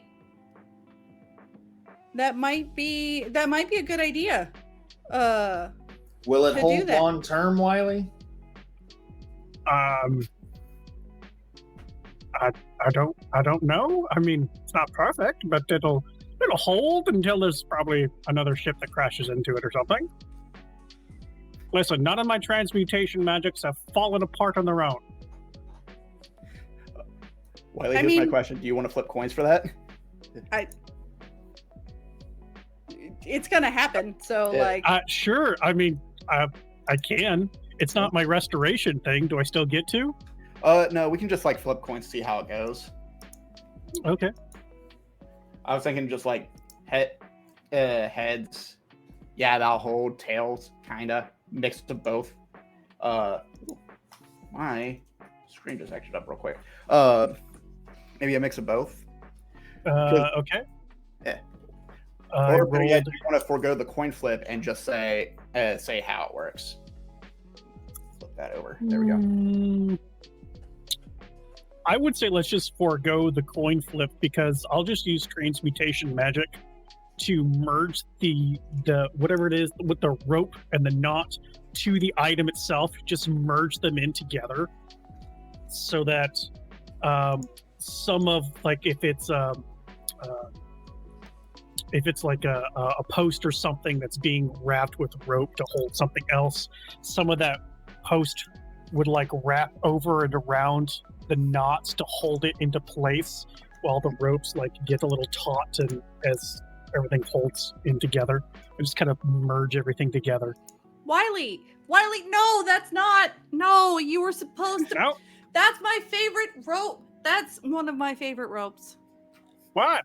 That's what. That's one of my. I literally said I can merge them together. You said go Not for it. the rope. Not. I thought you meant the 2 pieces, not the rope. You should be more descriptive. You. Okay. All right. Did you want me to undo that? No. Are you sure? That's fine. Because That's you like fine. the ropes so much. We're just no. That's fine. We're gonna have. That's fine. That's fine, Wiley. Thank you. Thank you I for can the make help, you more rope. Wiley. I know. You want me to undo that? I'll just undo No. that real quick. No? No, don't. You Don't. sure? Don't undo it. I think we're good. I think we're good. Okay. John Matt, how does it look to you? I have learned over just these last few months that what Wiley brings together is not easily torn asunder without grave consequences to both my mental health and whatever it is that was happening. All So right. I'm sort of a, well, it's done now. I wouldn't mess with it.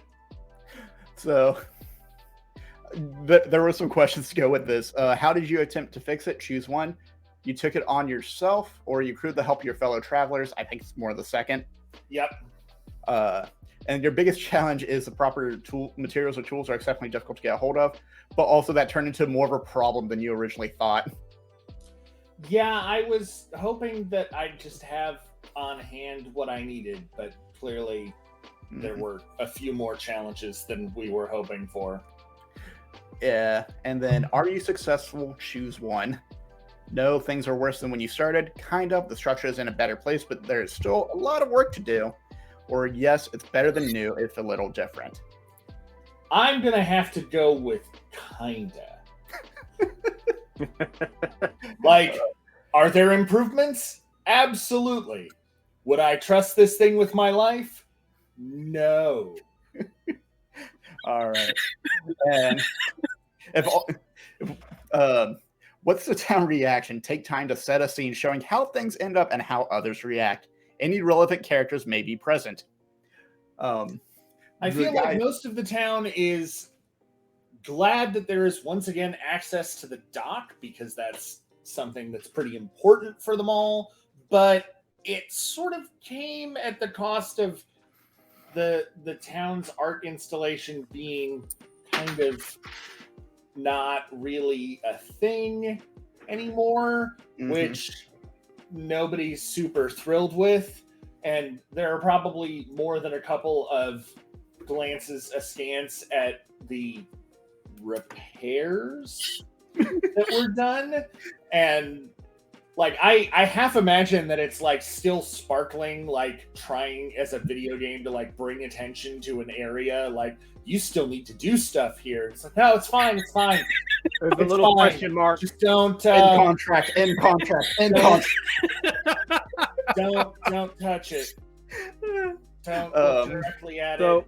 If it lasts for more than 4 hours, it's a miracle. What I'm envisioning is as they are taking a look at their masterpiece, Raphael shows up.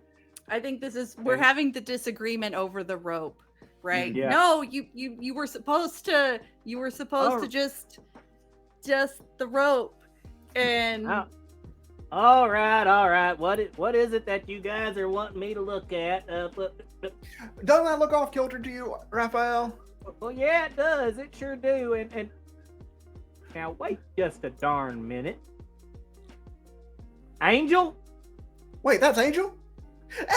Angel, is that you? No, yeah, it sure is, guys. How are you? I done told you what was gonna happen the next time I saw you for breaking my sister's heart. Well, okay, but so to be fair, like I didn't look. It is not my fault that she took the fact that I gave her carving as something that was more than it was. Okay, I can't. You know how many times I found her staring at that little carving and just bawling her eyes out since you left? I love your sister, right? I do. I love her. I just don't love her. And look, Monica deserves somebody who, okay, let me climb down. So she climbs down from the top so she's not like yelling this at the top of her lungs. And she's like, look, she deserves somebody who is gonna stay like in one place and be there for her and treat her like the super wonderful human being that she is. And I am just not that person. I'm kind of all over the place and wild, and my hair's red now, and she really loved the green, and I can't. But we fixed the dock so you guys after the Fishnado can get to the dock still, and we did things and we're helpful. And it's still crooked. I got my eye on you. It was crooked. And he just kind of before. turns around. To be fair, Raphael, the Heartbreaker has a point. We can finally make it to the docks. Usually it takes us like a couple weeks before we can do that, so my accent changed mid-sentence. I do declare. I do declare. I mean, I can merge that back together if you all would like. I say. Make it out of stone or something, or like steel. You want it made out of steel.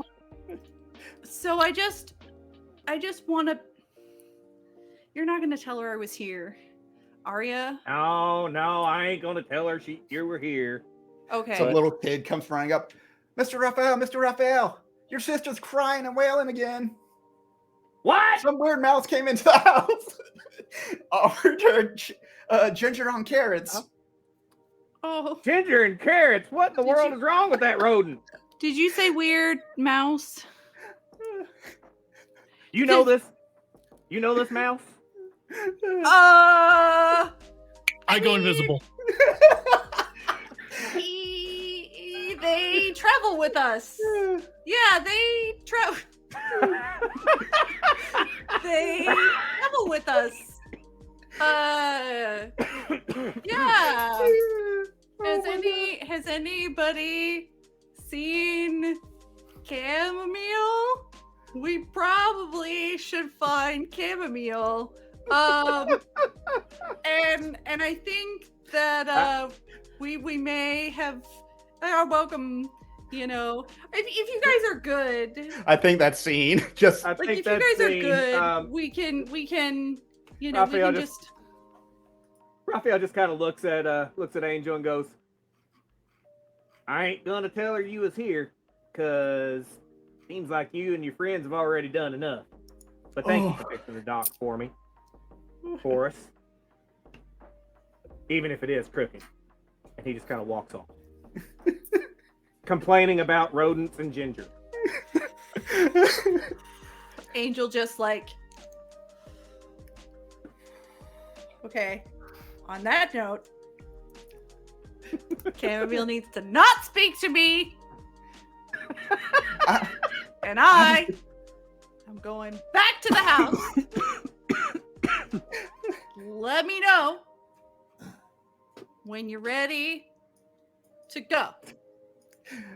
Also, as a note, because apparently I didn't mention this before, the narwhals are ticklish. So just be aware. There are No 5 way. children that hear that and look at you and go, No. Because the last time, I mean, you saw the loop. Like, we didn't, like, it's cool, but we didn't do that on purpose. I need to prepare stuff for that. So, yeah. oh my goodness. Let's go ahead and call that scene. Who would like to go next, and what game would you like to play? You know what? I'll go ahead and go next because, you know, Thomas wasn't anywhere near this chaos.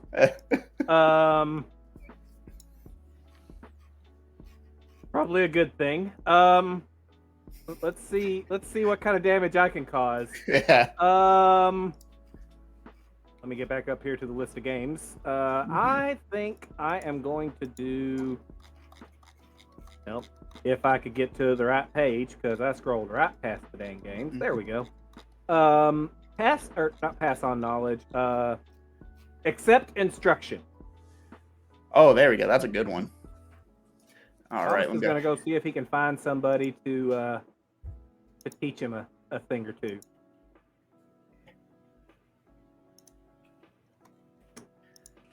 So this is a game for 2 players. I'll be playing Thomas as my student. Who would like to play the teacher? I will. Wonderful. Unless somebody else wants to. Go for it. Go for it. I feel like I'd mess it up more. Okay. So my thought is you head into town. Being the ever-present gardener, you're looking for tips and tricks and stuff that you can learn about plants. And so you find Mabel, Mabel. That is me. Mabel is, you know, the town isn't super big, right? She's kind of got her house and like a really nice looking garden. You know, she's got kind of like a vegetable stand where she sells some of the stuff that she grows in her garden, and you really notice that you know, she's growing some zucchini, and she's growing, you know, some some kale and some other stuff, and then you see this fruit that you have never seen before. In reality, it's a dragon fruit, right? So Yeah. looks like the dragon's egg. But so she's growing dragon fruit in her garden, and you've never seen it before. Mhm. Well, now I have to say, I've never seen something like that before. Where'd you find that? Oh, this one here. Yeah. Oh, so this plant, well, all of these plants actually, well, they done been passed down through my family for a couple generations.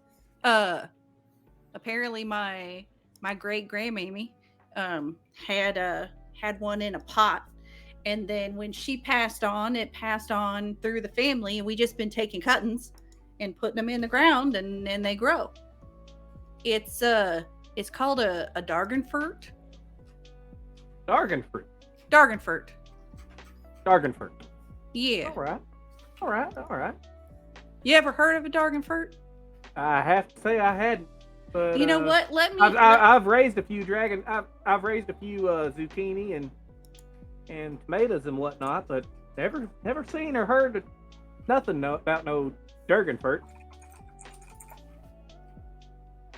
Oh well, I mean, it's a beautiful. It's a beautiful fruit. I could show you how to grow it if you're interested. I'd be very interested. So all right. So Miss Maybell, the teacher, choose one of the questions. What's something you thought would be difficult for the student to learn but ended up coming up naturally? Or what's something that you thought would be easy to pick up that I, as the student, struggled? So she's gonna think that growing this plant is super easy. And when she explains it to you, it is gonna seem so super complicated. Okay. And it's, just to be clear, it's not because it really is complicated. It's because her family has all of these weird rituals about it because it's a family plant. So she's going to teach you, right? She's basically teaching you. She's like, okay, well, you need to make sure that the water level has to be this, and it can't be any less, and it can't be any more, because Mamie always said that this plant would drown if you gave it more than a cup of water a day, which means when it's raining, you got to be out here with an umbrella, but you can't be out here with an umbrella too much because, it's all of this. And she is full of crap, but she just doesn't, she's trying to teach you and you just don't get it. Right. Okay. All right. And then for me, as the student, I'm going to choose, how do I feel about the teacher taking the time to show me something new? I feel grateful because she's actually taking the time to show me how to raise a new and interesting fruit. But at the same time, all these little rituals and the BS that she is spewing about how you got to stand out with an umbrella and everything else.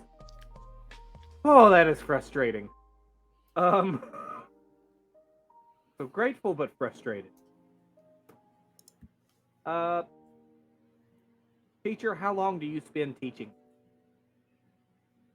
An afternoon? Few days? Probably just the afternoon.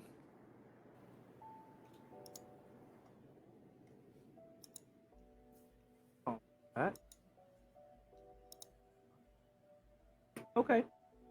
And then, so, of course, Thomas is very attentive, and he pulls his gloves out to get in there and actually start gardening a little bit with Maybell, and starts learning a few of the little tips and tricks, and listening to her about too much water, not enough water, adding a little bit of salt to the soil, other random little tidbits that she keeps throwing out, little family secrets or whatever she wants to call them. And it finally looks like after about an afternoon of study, let's see. Head's good, tail's bad. I'm gonna be using my cultivate skill to try and apply my knowledge to learning this trick. I'm sorry, I didn't mean to interrupt you, Celine. No, I was gonna say, so I was just gonna, start into the scene where Mabel and Thomas actually starts picking up on it. Right. I was gonna use my cultivate skill just to see how well he does on picking up on it. Okay, cool. You know what I mean? So the first flip was a head. Let's see about the second flip. Oh, that's tails. And then because I'm using cultivate, it would be 3, right, Cole? Yes, yeah. And you pick the 2 best results. So if you get another head, that'll be 2. That'll be 2 community points versus 1 and 1. Want to look? Nope, it's a tails. So all right, 1 excellent. and 1 for me. Okay. All right, so, well, Thomas, you seem to get it. There's some of the finer details. Like I said, you got to make sure like that when that umbrella is important. And don't forget the secret with the sardine. Because hanging that sardine over this plant, that sardine, it's just, but you only do it when it's a blue moon. So make sure you take note of that. Sardines over the plant on a blue moon. Sardine, blue moon, hang it over the plant. Yes. Now, to get you started, so that you have a plant, I'll give you one. She goes over to the side and actually grabs like a small plant. And she goes, you can take this back with you, since who knows whether you're going to find one. Take this back with you. And thanks for spending the afternoon with me. Most people think I'm just, the crazy plant lady. They don't typically stop by and, unless they want some zucchini or something. The corpse flowers in the corner kind of scare them away. I mean, I understand that, but as the crazy plant man myself, I understand how people tend to look a little sideways when you're talking to your babies. You talk to your plants? Occasionally. They don't talk back, right? Like there's really no. No, of course they don't talk back. They're plants, but sometimes it's just how you gotta vent a little bit because you don't want to complain about certain conditions, and I've done said too much. So you vent to your plants. You know what? How about I buy a couple of zucchini and we just forget all about this? That's great. Sure. Here you go. Here's this one. This one's a good one. But he's awful ripe, so you're gonna want to cook him today. Oh, I'll get our cook to make some zucchini bread tonight. It'll be all right. Oh no, he's not overripe. You can bake him. He's still good. I got some other fruits too. Yeah. Thomas is just gonna buy, a little bit of everything because at this point he's done embarrassed himself, and this lady thinks he's nuts. The crazy plant lady kettle, which is which. She puts together she does have some pride in it, so she puts together, this really nice basket. And she goes, you can keep the basket because I doubt you'll come back, to this island anytime soon. I probably won't see you. Probably kind not, of like no. And that's Oh. kind of like the sly Southern, like, well, bless your heart. Bless like, your heart. You know, thanks for stopping by. I gotta, but it was nice to meet you, Thomas. And if you're ever in town, bless your heart, like we can have a tea, and chat.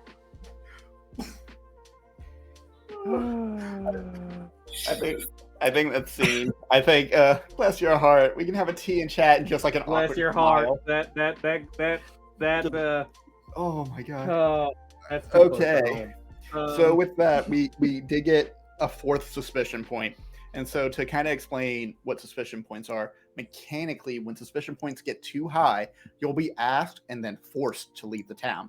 Community points what we spend on upgrades and to invoke a montage. Right now we are at 4 suspicion points. We are getting asked to leave the town. Once we get 4 suspicion points, we're supposed to finish the minigame we're playing, and then whoever gained their 4th suspicion point should describe how the group gets asked to leave. This can be a scene if you like. This reflects on the group as a whole.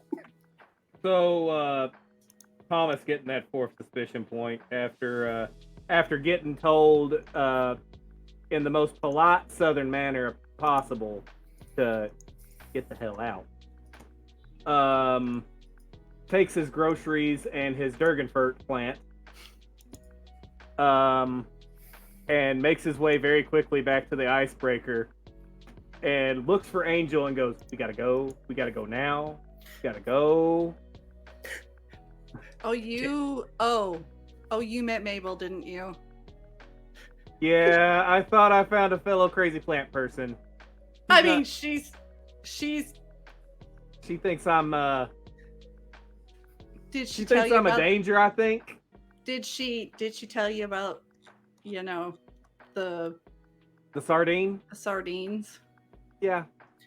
Oh, okay. Yeah. So on that note, we ran into.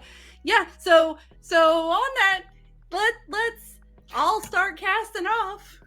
Cam comes in and says, "Thomas, people are saying you talk to plants. I find that's perfectly normal. I don't know what's going on with this town, but looks like we fixed the dog. I think they're good. Let's get out of here. People, get out." I'm fine with that. Now I do have a question because it says to take a relevant skill from any restoration job without checking off a skill. Yeah, that in the means game. you can just tack on a restoration skill because that teacher taught you something. Patience. Patience. Because having to listen about sardines and hanging them over a plant. That's a good one. Yeah, I love that one. That's my favorite skill to learn from any customer service job. Oh God, yes. Oh my God, I've got patience with an actual skill you can learn.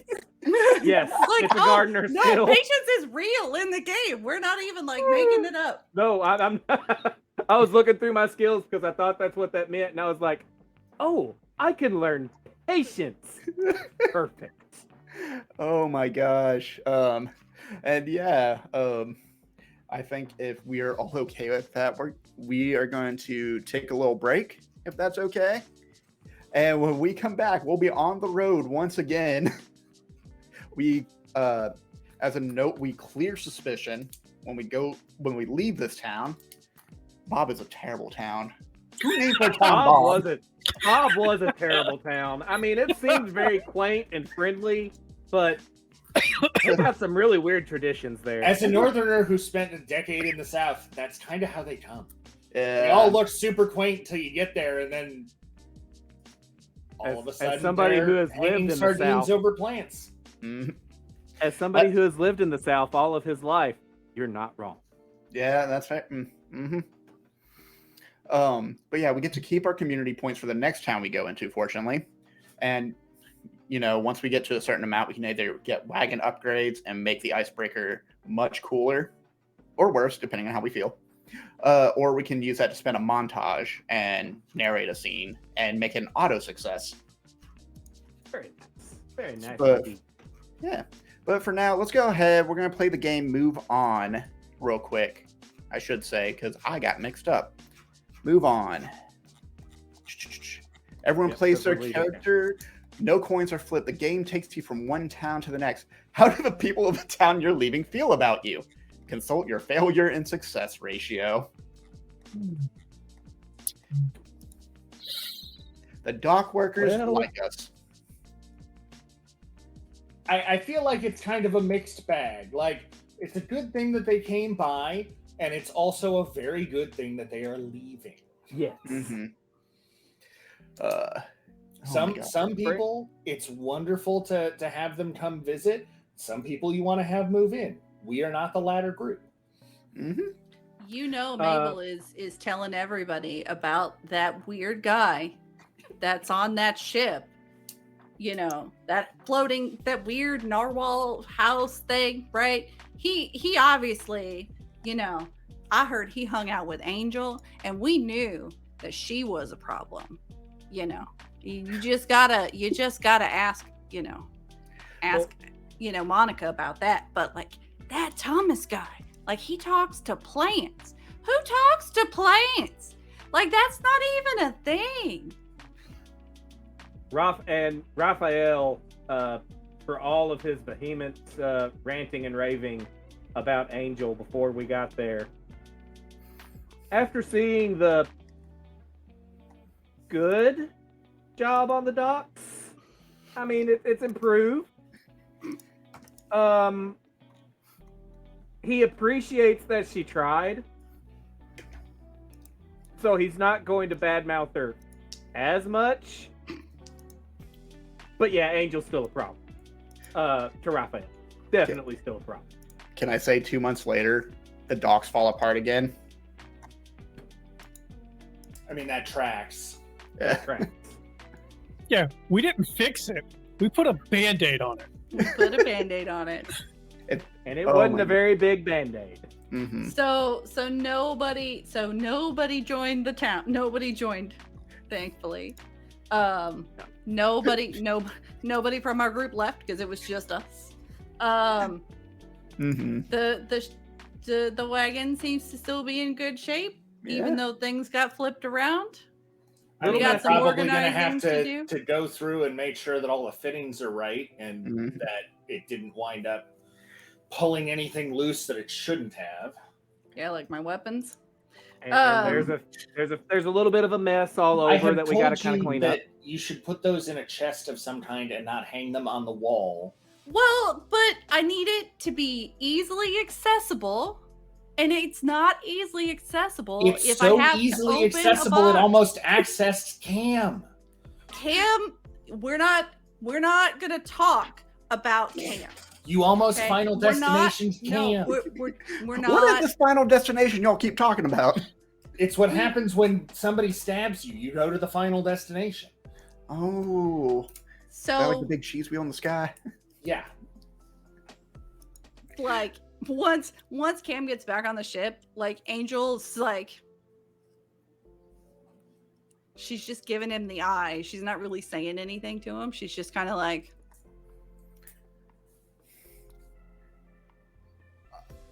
To be being fair, all aloof, but giving him like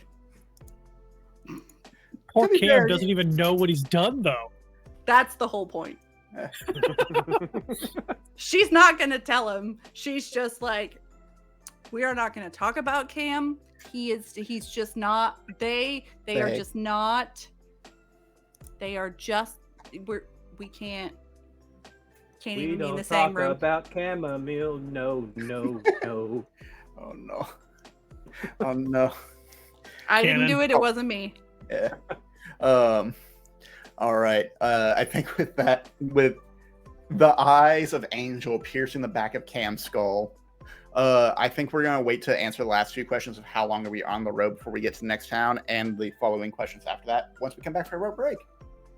I'm watching you, Chamomile. I'm watching you. I'm like, Camille gives, like discreetly giving you bigger portions of the meal. Doesn't know why. Just, I feel like this might set stuff right. As long as it's This- not I'm ginger not and carrot. hangry. What? Are you saying I'm too skinny? Just trying to make it up. 'Cause I don't know. At any rate, we'll go ahead and take our break and About how long y'all think? 15, 20 minutes? 15. Yeah, 15 I just sounds need to good. take the dog out. Yeah, 15's very good then. 15 minutes will work then. So we will go ahead and we're going to cut to an intermission. And we'll see you guys in about 15 minutes. All right.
And we're back.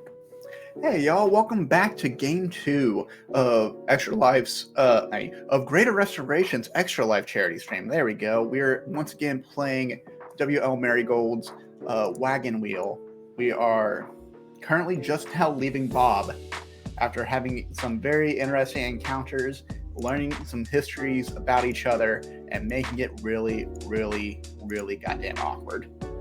And with that, we are actually going to the... Go ahead. And despite OBS's best efforts, we are back. We survive.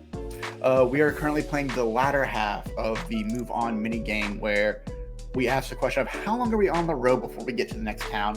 And as we arrive to a new town, we ask the following questions as well. I'm going to also remind people, if you want to mess with the game at all, type in incentive coal, all one word, and you will get a nice little list of things to mess with us with. I'm especially fond of 2 of them. Yeah. So, y'all, how long do you think we are on the road from Bob as we have set the whales onto the path to go meet with the Wandering Archipelago and find the next missing island?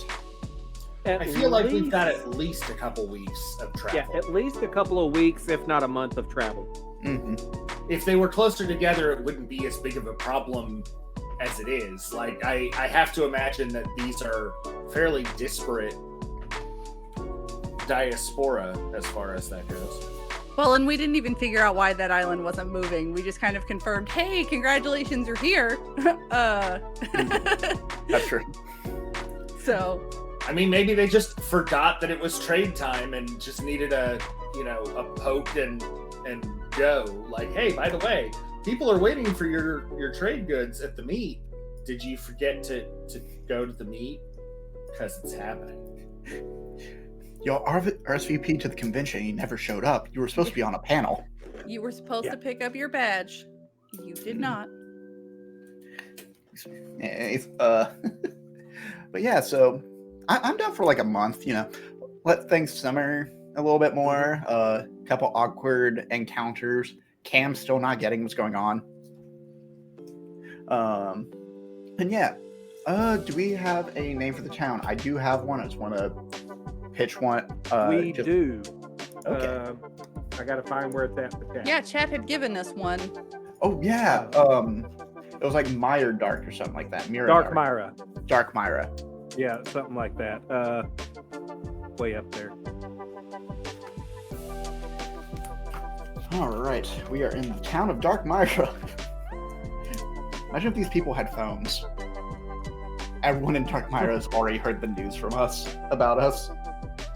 Yeah, on the plus side, we are probably racing ahead of our reputation, at least a little bit. Mm-hmm. Well, I mean, you guys are. Well, our collective reputation, Angels, is pervasive and universal all over the place. So yeah, how big is Dark Myra? Like, what kind of atmosphere can we expect around the island? It's surrounded by kind of a perpetual fog that really dampens the light, the sunlight around it. Ooh, dark and misty. I like that. It's dark and misty. Yeah, I feel like it's almost like an Arctic sort of. They only get sunlight like 3 months of the year, and everything else is just kind of like, well, I guess it's just going to be cold. Mm-hmm. So we're going to an island that's kind of like Alaska. Yeah. Looking up Alaska environment hazards. Hold on. Cold, Don't you dare. Snow and moose. Ice, snow, Mooses. Mooses. mooses. Mooses. I think Think of all the called Moose Eye. Moose eye. Every now and then you like go a to a high river. mecha hiney ho. What? Whoa. Every now and then you go to I sit on just the river. dated myself there. Good job. Good job, Celine. Every now and then you go to like sit down by the river and enjoy, and you see a bear just running upstream, shaking its head like it's got a chew toy in its mouth, and actually it's just a big stick. Yeah, and I'm guessing the weather is pretty consistent like that. Just looking towards it, it's completely foggy. The narwhals are just like giving sounds of like, ah, shit. Do we have high beams on? Can someone turn on the high beams with the fog lights? I don't know how they convey that with narwhal sounds, but I imagine that's what it'd be like. I mean, eventually, like, I assume that at some point, like, Angel goes out there and like we've got a weird contraption that like hangs lanterns out in front of the narwhals so that they can see. Go out to the end of their horn and hang a lantern at the very tip of the horn. Not on their horn. Or whatever. No, not on their horn. Their horns are very delicate. Okay. Oh, that's true. That's very true. So it's like, yes, exactly like Forks, Washington. With just there's like this, like I said, it's a weird contraption we've got that just kind of hangs out there with, two kind of lanterns that just kind of hang and swing. It's the fantasy narwhals. equivalent of a headlamp, but what goes on a giant narwhal. Mm-hmm. Yes. Well, yeah. Basically. So yeah, and what kind of people live here? I do want to kind of hone this in that this is a fantasy land, and because we've been talking about moose a lot, I imagine they're not really moose people, but dear God, are they tall? And dear God, do those antlers look thick? Yes. And I they are assume they're very, all vampires. and they are a very hardy people. Are Mhm. they sparkly vampires, Strike? Well, no, they don't get sun very much. Right. That's why they live there, because otherwise they would be sparkly vampires. Mhm. Oh gosh. Don't make me. Oh. You're call just them. now. Now. Sparkly vampire moose people. Oh, we had Forks earlier. Like, yeah. Okay. So these are moose tars instead of minotaurs. They're moose tars. Yeah, basically. Oh, so Vampiric are they? moose. So are they half moose, or are they just moose? Are they humanoid?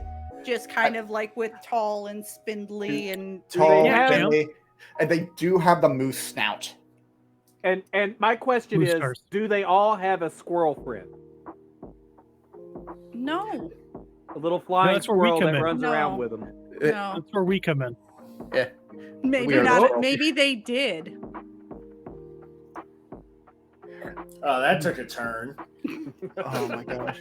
Now I'm just imagining the moose vampires eating the flying squirrels, and it's just all downhill from here. I was Oh. well. I mean, okay.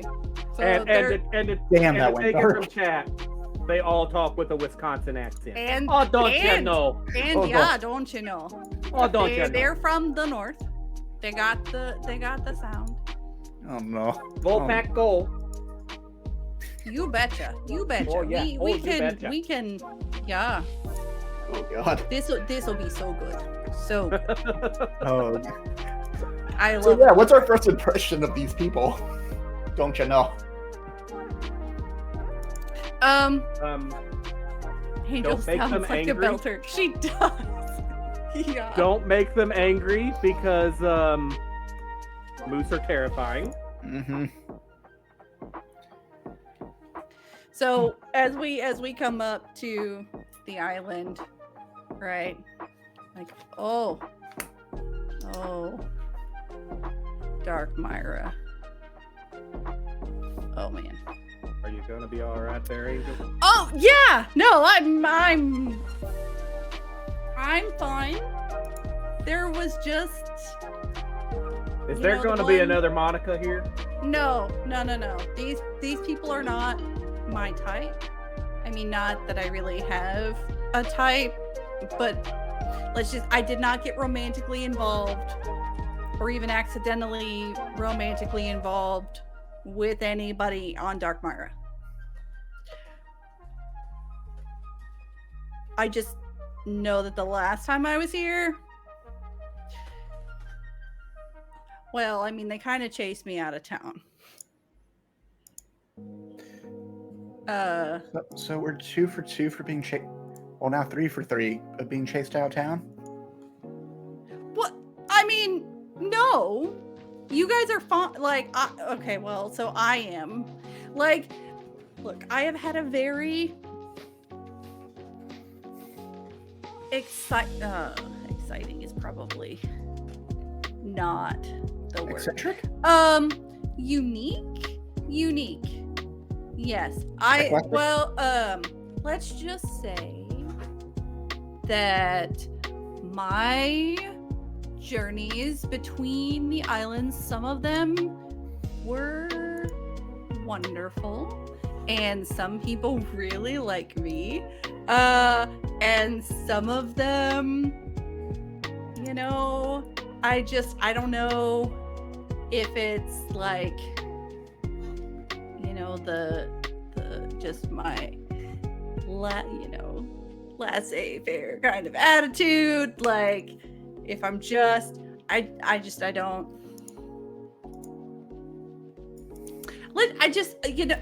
There's just some people that I just don't get along with, and as hard as I try, like, it just, yeah. So, but anyway, I think we'll be okay. I just, I need to avoid City Hall, and any sort of police.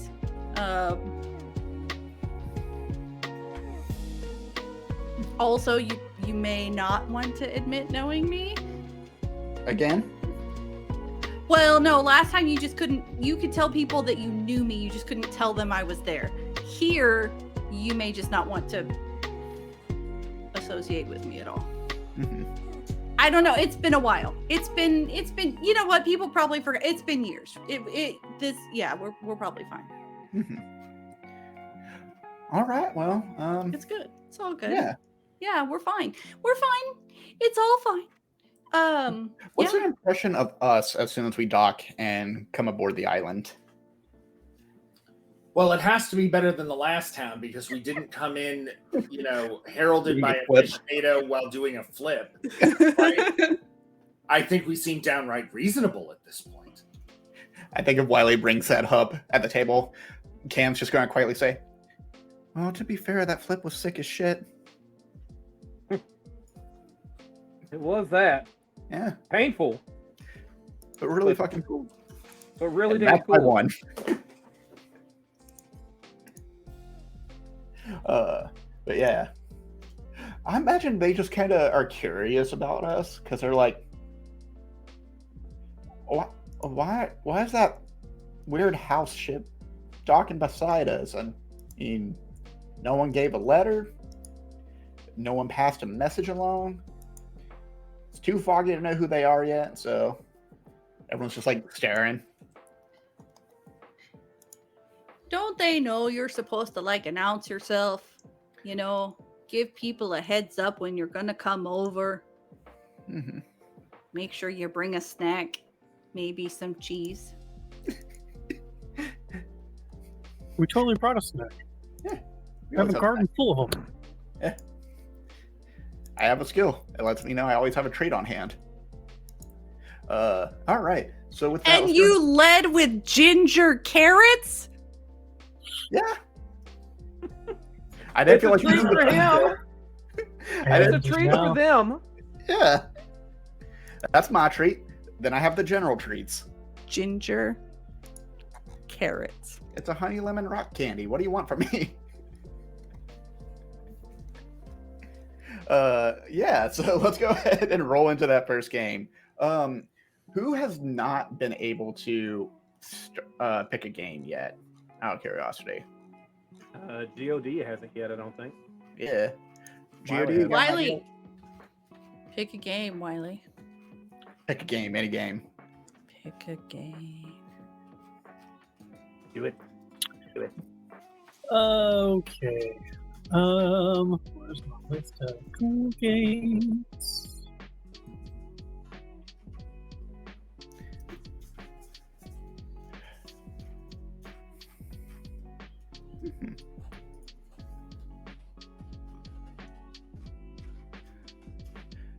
And for folks who are just joining us, Wagon Wheel is a series of mini games that you play and you tell an entire story. The story is supposed to be about restoration after a great calamity or a catastrophe. And I think it's the second catastrophe happening on the icebreaker after that first interaction. Yeah. Mm-hmm. Yeah. The people of Bob do have uncultured taste. You are right, Madam Faye. Oh man. If you are ever unsure, I do recommend Dream, just because that one lets you roll on a few tables as well.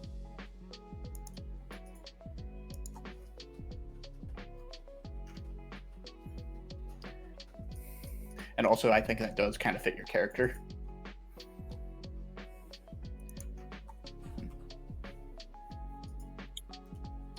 A dream? A dream. A dream within a dream. Excuse me. We are gathered here together. Ta-da. This- Full day. This past month, I had to Whoa. go Twoo, whoa. this past month, I had to go to 3 weddings back to back to back, and the amount of times I was quoting that, was enough to make my partner laugh at me and call me out multiple times. Marriage. Ooh, wow. Marriage is what I brings think, us together. I think we're gonna do a rest, actually. All right, we've talked. Let's take a break. You know, we don't always have to be in such a rush to immediately get out of the house and see what these strange moose people want and why they're stuck here. Let's just have some pipe weed and chill out for the evening and, really get rid of that narwhal lag and kind of Narwhal. settle in onto, the islands movements, and Mm-hmm. maybe tomorrow we'll go see what's up with them. I think we're gonna do a rest. All right, so for a rest, everyone plays during this game. Each player should play their character in at least one scene. Otherwise, players may play whoever they wish. A coin flip is optional here, and you can't work all the time. Sometimes you have to take a load off. What do you do to relax? Do you have a hobby? Do you seek out a quiet, shady place to read and nap? Do you go to the local tavern and find someone to make you the perfect drink? Characters can be enjoying time together, relaxing on their own, or with an NPC. And to set this, we set the scene and let everyone see what it looks like for your character to unwind. Each player should ask one of the below questions of another player. These can be worked into your rest scene or be their own short scene. Make sure that everyone gets asked a question. All right. So yeah, let's go around the table. Wiley, since you picked this game, you get to start us off. What does it look like when you take a rest? So I think that after getting here and realizing how cold it is up here this gosh darn place and how foggy it is, I kind of just want to bundle up and not really do much of anything. So I'll go into my room, which is full of all kinds of random stuff, things in weird bottles, leftover scrolls, questionable experiments, books, and I'll probably grab a book and raid Thomas's secret stash of herbs that he's got growing that he's trying to mutate into something else, and just decide that that's going to be my good pipe weed for today. And I'm just going to chill with a book I've read probably 100 times in front of a fire, and probably some a cup of tea, and just reading and smoking my pipe and just really enjoying having the nice cold breeze coming in off the window, but then having the fire at my feet and just enjoying the duality there, and just chilling, just really enjoying the day. Mm-hmm. Oh gosh. Oh, no. I have to interrupt because we did get a donation. I said it in our chat. Wiley, I am so sorry. As you were relaxing and enjoying your chair, quick question: did you bolt your chair to the ground?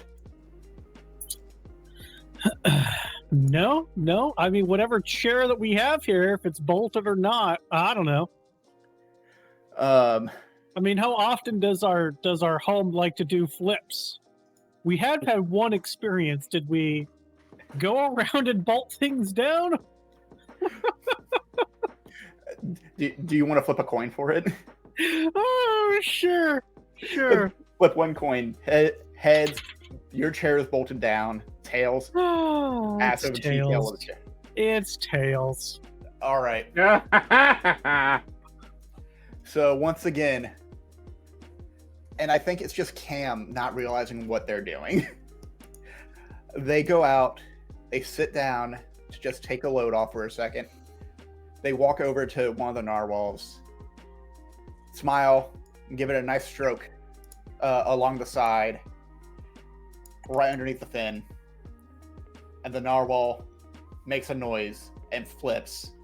And Wiley, what happens in your room while you're relaxed? You have achieved that peak point of like tranquility where like your mind has like slowed down and finally shut down a little bit. It's nice, it's quiet. All you hear is that nice little crackling and whoop.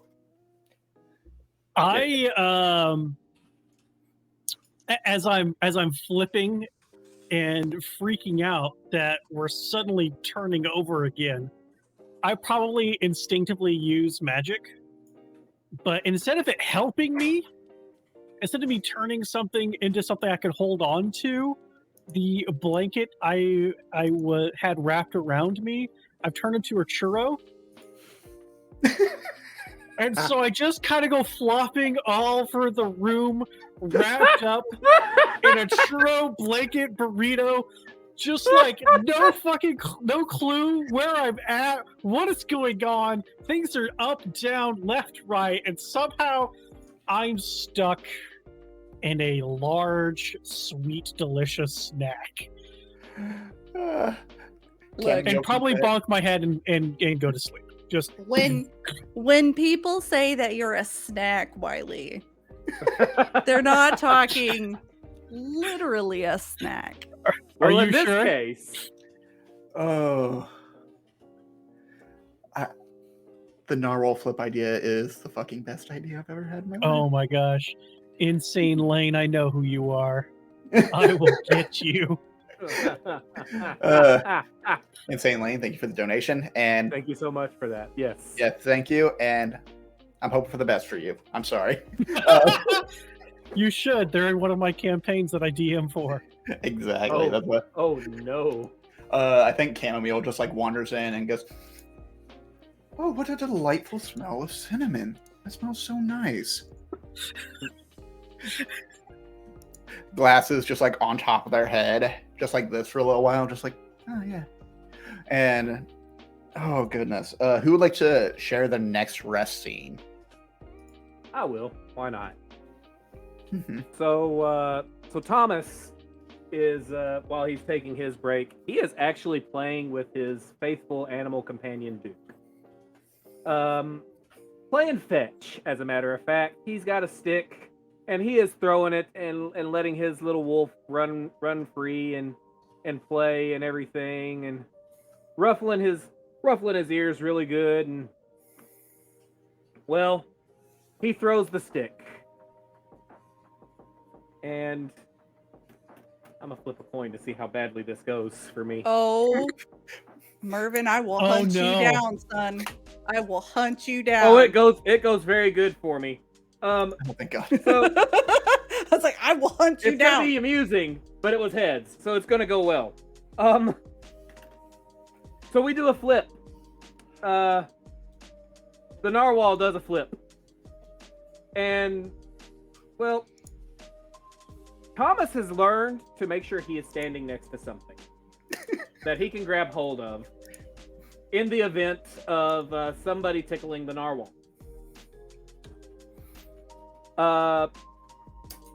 Duke has also learned to make sure that whenever there's something, if it starts moving in an odd way, hunker down somehow. So instead of grabbing a stick, he grabs a root of one of the trees and just hangs on for dear life.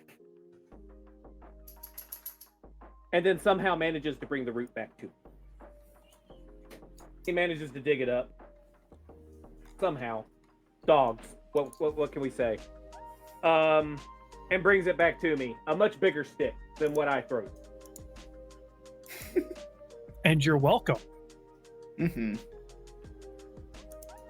Here, Dad, I brought you a stick, and it is a giant stick, and you will be able to use it for all sorts of sticky things. Found the stick on the ground, and now I'm gonna use it.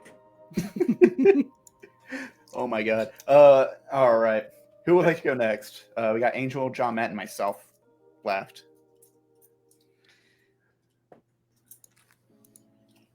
So I'll go. So, obviously, there has been some work on, reconfiguring the sword storage so that the next narwhal flip, the sword doesn't go flying. Now, one of the reasons that Angel sleeps in a hammock is just because she knows the narwhals are going to do this every once in a while. And so she's laying back in the hammock, just kind of, half drifting, in and out of whatever it is she's going to do. And the house starts to, things start to flip and like, whoosh. She just kind of hangs out. Centripetal force, or whichever one of those forces it is. She opens her eyes.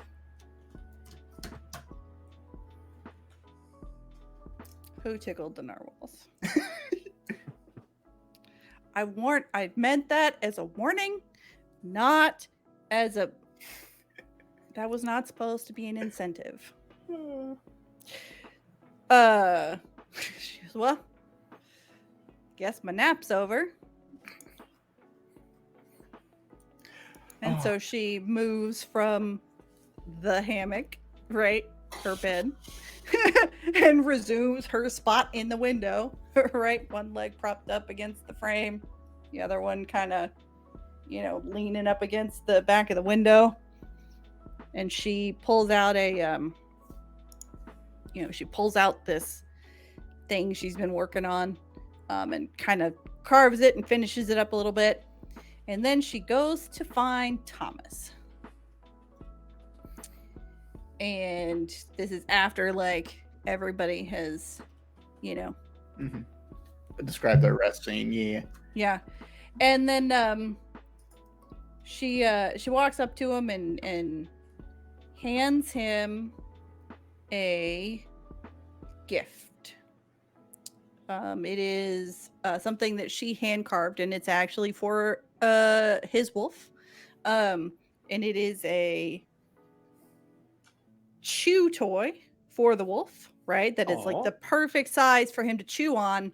And it's like a really healthy material for his teeth, right? And just she has carved this material like in and made sure that it's something that's not gonna like, cause splinters and stuff, and has carved it into the shape of a stick. So that he has a chew toy to chew on, but that's not, going to give him splinters and is good for his teeth. And Right. so she just kind of walks up and says, "Well, I've heard that tooth care is good for pets too. So I thought I would bring you this." And she hands it, kind of holds it out. So I kind of told you what it was. Do you accept it? Well, thank you so much. And I call the pupper over. Which, as far as I'm concerned, the pupper is immortal, ladies and gentlemen. Thomas is not. That's what the coin flip was for, was whether or not I was going to tail over tea kettle. The pupper is immortal. Call him over, and he offer it to him, and of course he accepts it, and that little tail is just a wagon 90-0, and he accepts any offerings of head scritches or belly rubs that Angel may wish to offer. She kind of he rolls over on his back with this toy in his mouth, and he is just as pleased as can be. She kind of looks at him, and like, not that she has anything against pets, right? But she just kind of like rubs his belly with her boot, right? Gently, like she's not stomping on him. She's just like, "Oh, you're cute. Yeah." And he is just making happy wine.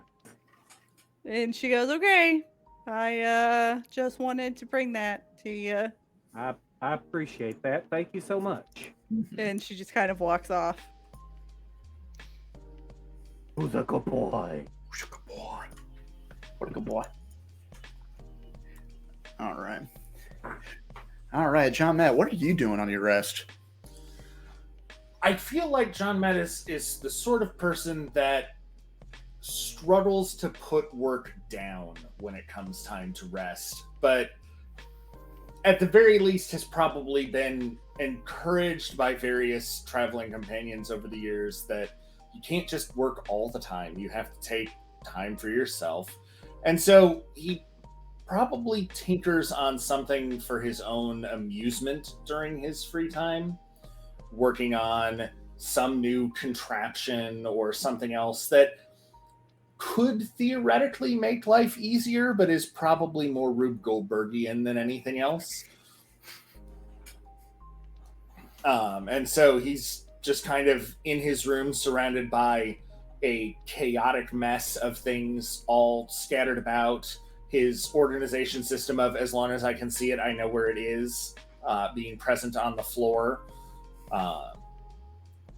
He's probably had at least one incident where somebody has tried to do something nice for him and clean up all of that mess, and then he's lost it because he doesn't know where anything is and it all disappeared out of his brain. But just sort of sitting in a relatively comfortable chair that is bolted heavily to the floor and also includes a seatbelt. And is just messing with some piece of contraption that isn't doing anything quite like what he wants it to, but it's not important that it works right away. So it's at least stress-free tinkering. Nice. Okay. I think while you are tinkering,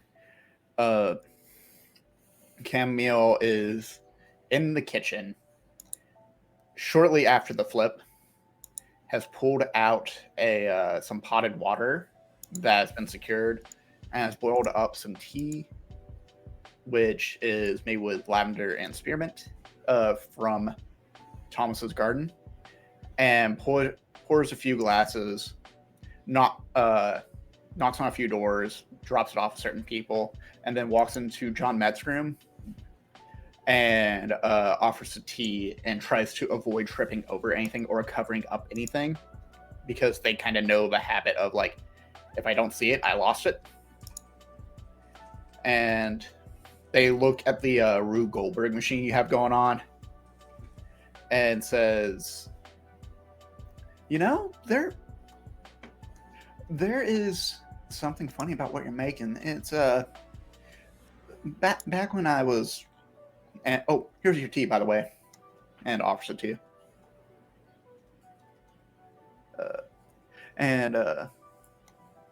Oh, John, Matt, you there? Sorry. Yeah. Oh, I went ahead and here's your tea, by the way. Oh, thank you. Yeah. Sorry, I've been working on this and I'm nowhere close to getting it to work, but I want to say I'm very close so that you'll feel like I'm accomplishing something. Mm-hmm. Yeah. You know, I remember working on something like this with the abbot back at the monastery I worked for, where, you know, kind of learned the priestly ways and all that. And the abbot there had something similar. He kept on making these really extravagant ways to ring the bells along the monastery and bring everyone to attention. And he looked so happy and so proud when he finally had it done. And I walked over and I grabbed the rope to ring the bell and set the machine. And the rope snapped and slapped the abbot right upon the face. And I have never been glared by an old mouse ever in my life with a burning passion. And had to go clean the archives for weeks. I tell you an embarrassing story about myself from just before we met. Do you laugh with me or at me? Or do you tell me a story of your own? I probably attempt to laugh with you, but not quite at the right time that the story would necessarily call for. Like, it takes John Met a little bit of processing time to realize that this is the point where you're supposed to laugh. Like, the polite thing is to laugh at this point. Oh, right, laughing. I can do laughing. Yeah. And then he'll probably proceed to tell you a story of when he was working as a mercenary and wound up accidentally tripping and falling in full armor down a hill and rolling into the encampment they were supposed to be sneaking up on. And I think Camille, completely missing the joke, says, "Oh my goodness, were you okay at least?" Completely forgetting you're right in front of them. I mean, I took quite a bit of a bruising, both from the rolling, the beating that I got from the people that knew I was coming, and then from my companions laughing at me afterwards. Mm-hmm. Oh. Seems we both have some awkward things to think about. I mean, that's how we learn what to do correctly the next time. Mm-hmm. Make a mistake and you do better the next time. That's all anybody can do. Yeah, I guess that's true. That really weirdly turned back into the first game where it's like, I ask your advice on something without asking what specifically the advice is for. Mm-hmm. Mm-hmm. God damn it, Rafiki. All right. Does anyone else have any follow-up on that? Whether with the questions or anything else you want to add to the scene? And if not, we can move on to the next one. I So- don't have any. Oh, I do for funsies. uh-oh. So, assuming that, everybody kind of, gathers together at some point to eat a meal, right? Or have tea or whatever. Mm-hmm. She kind of gathers everybody in the room and she goes, okay. So I did a thing. And I'm feeling pretty proud of it, so I want to share it with everybody. But you guys have to promise that you're not gonna laugh, okay? Well, of course, you're among trusted friends here. Immediately looks over at Wiley. Trusted friends and Wiley. And Yes. So while I was sitting, laying in the hammock, I thought of a poem and I wanted to share it with everybody. And she pulls out like a piece of paper.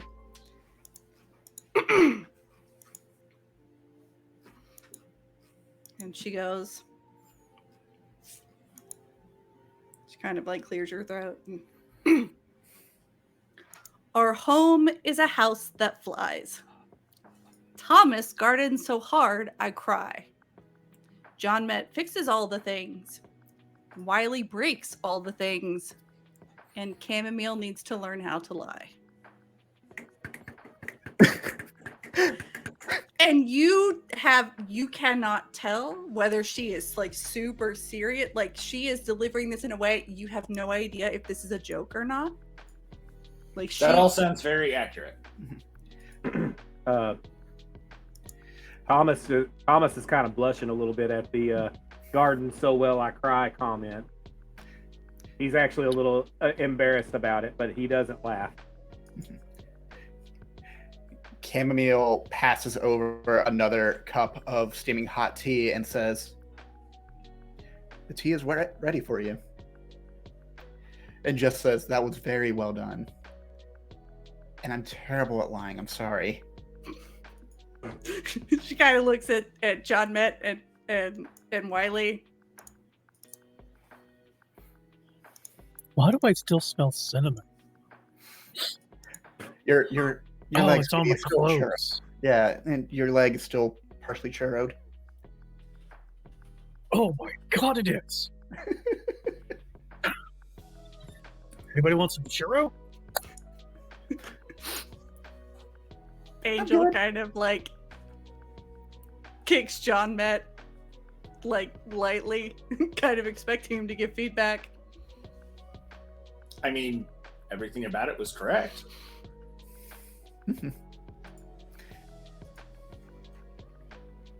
Oh, thank if you. You're looking for aesthetic help. I can't do aesthetics, but it was functional.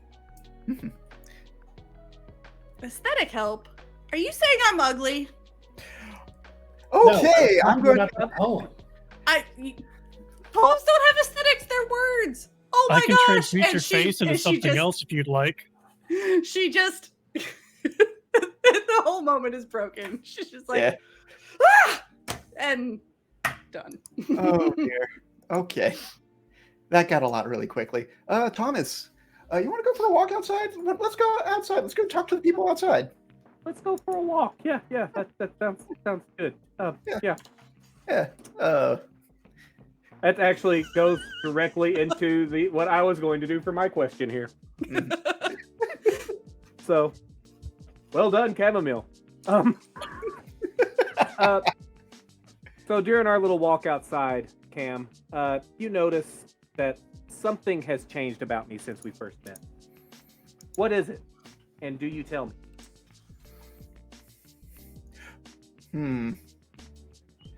I think you laugh a lot more than when we first met. You're a lot more joyful in Cam's eyes. Like you've been laughing a lot more and enjoying the moment a bit more. I think Cam thought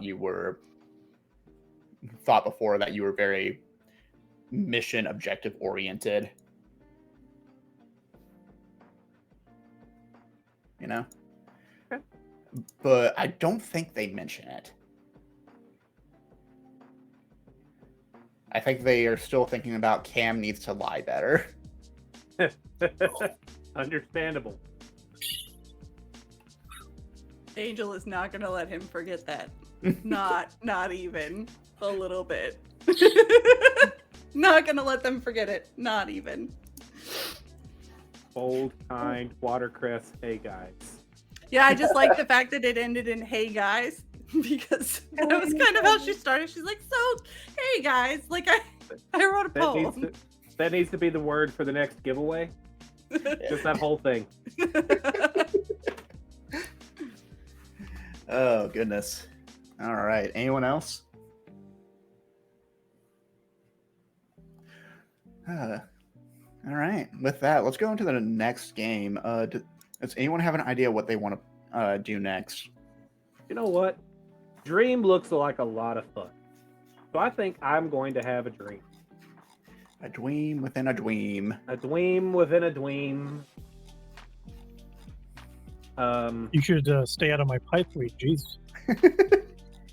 Look, you got into my secret stash. What are you talking about? He's like, we had a rest. You know, we just kind of lounged around, and now I'm gonna take a nap. Yep. Look, playing fetch with the pupper is very exhausting. Yes, it is. All right. Especially when your house does loop-de-loos. Yeah, right? I love we showed up to this place. We haven't even interacted with the locals yet. We're like, we're just gonna go. We need a break. Look, we can't get kicked out if we don't interact with them. If we don't talk to them, they can't hate us. I'm not sure that's accurate. Like, if we just pull up to the strange, misty town, never get out of the boat, and just sit there looming outside of their front door, like, eventually they're going to come and knock on the window and tell us to All right.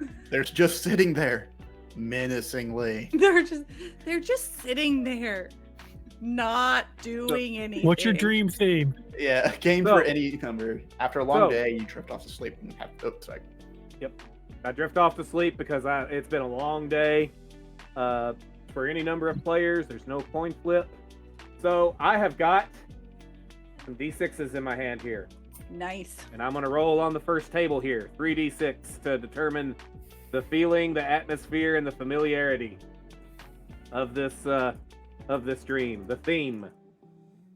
The dream theme. The dream theme. Okay. Oh boy. Oh, this is not gonna end well. Oh no. Okay, so it's a nightmare. I'm scared. The dreamscape, the atmosphere is constantly shifting. Oh. And as far as familiarity, I know, but am unknown. Interesting. That's a weird one. You know, but are unknown. Yeah. The location. Oh boy. Location. It sounds like it's one of those like you know the place, but it's just like, but it's not like you feel like you know the place where you're at, but you're not really in a place you've ever been. I've been here before, but have I been here before? All right, the location. Another 3d6. What do we got here? Okay. All right. So I'm on the icebreaker, or I'm back in my home village, one of the two. Okay. It's shifting. You could be both. Home. It's desert. It is the environment, and it's during my childhood. So I'm going to say that I'm back in my home village. And we've hit a desert environment. Makes sense why you grew up a gardener, because you're trying to grow stuff in the desert. Yeah. All right. Okay. Let's find out who else is in the dream. Please not a one. Excuse me, I need to mute so that so we can keep it. What did you roll a 1? I rolled a 1. So who would like to be my romantic partner?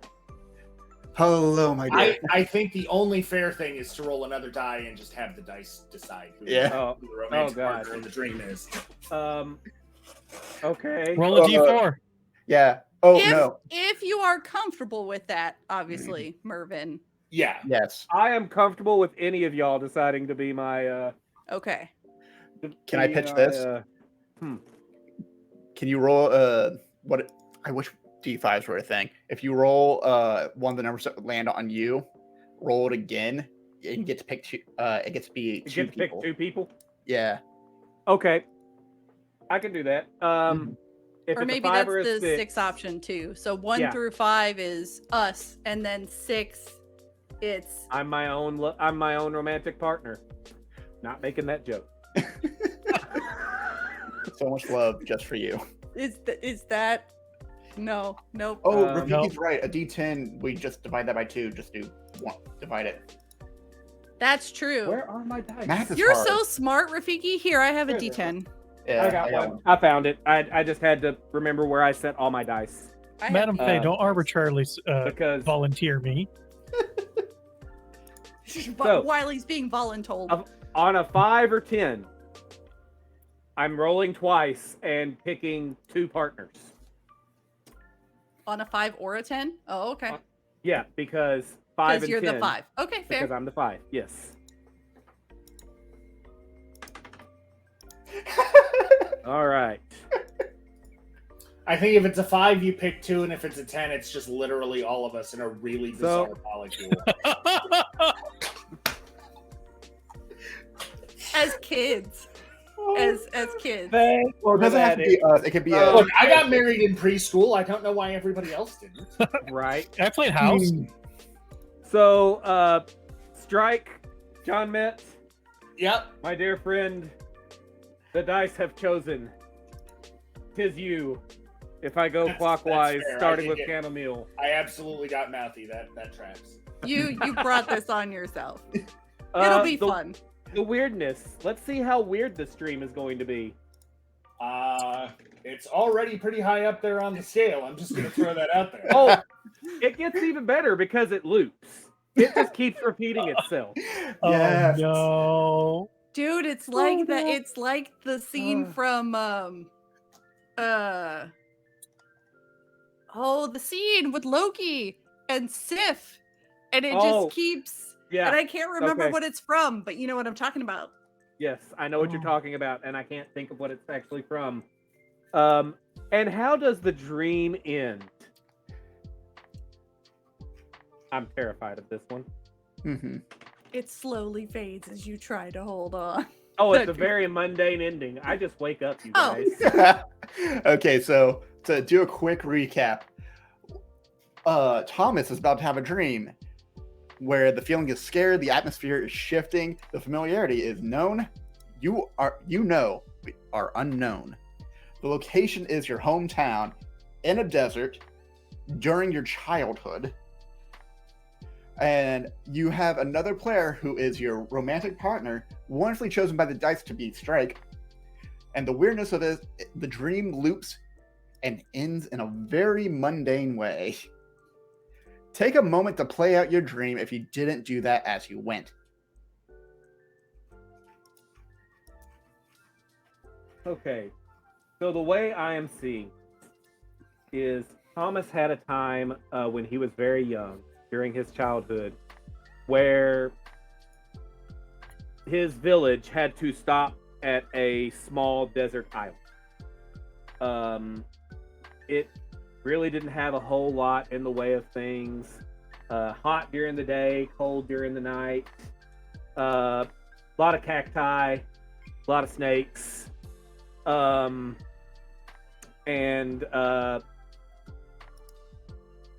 it's just been, it was just a very rough island to land in.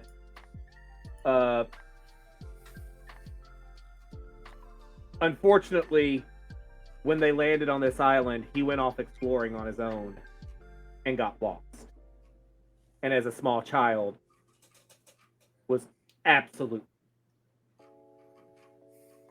because he fell down in a hole, couldn't really get out.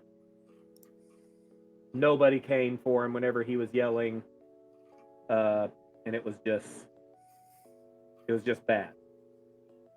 but a childhood friend who would eventually become a lover, a romantic partner of sorts once they reached a more suitable age. Kind of came to his rescue. But it was still a very harrowing experience. So take that for what you will, Strike.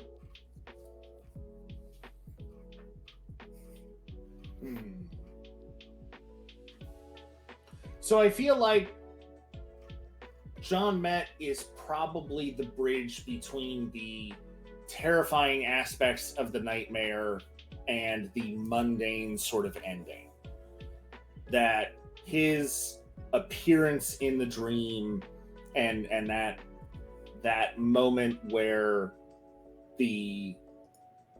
your romantic partner appears helps sort of ease that transition from, you know, waking up terrified because it was a nightmare to, oh, I guess it's time to wake up. I can So see it's- that. And Sort of. oh, go ahead. Sorry. No, go ahead. I was going to say about the time that, you know, the way I'm kind of seeing it, taking that kind of inspiration is, of course, at first he sees that childhood friend, that romantic heart. But as the dream, you know, as he's getting ready to be pulled out of the hole, the dream restarts and goes into that loop. And he's back in the hole, and he is scared. The hole is different somehow because it's shifting. Instead of it being the middle of the day, now it's the middle of the night, or there are snakes or something there that just makes the dream worse. And every time it gets a little bit better and a little bit better, the features of that dream, of that romantic partner, slowly shift until it is the steadfast repairman, handyman that is John Met. And then it's just a very slow wake up. What the hell? I'm never smoking any of Wiley's pipe weed ever again kind of drink. Definitely not right before bed. Definitely not right before bed. And I'm not eating leg churro before bed either, because that just sits very weird on the churro. stomach. You never smoke pipe weed with Wiley again. That's what my mama taught And me. you No leg never, churro before ever, bed. ever eat like churro before bed.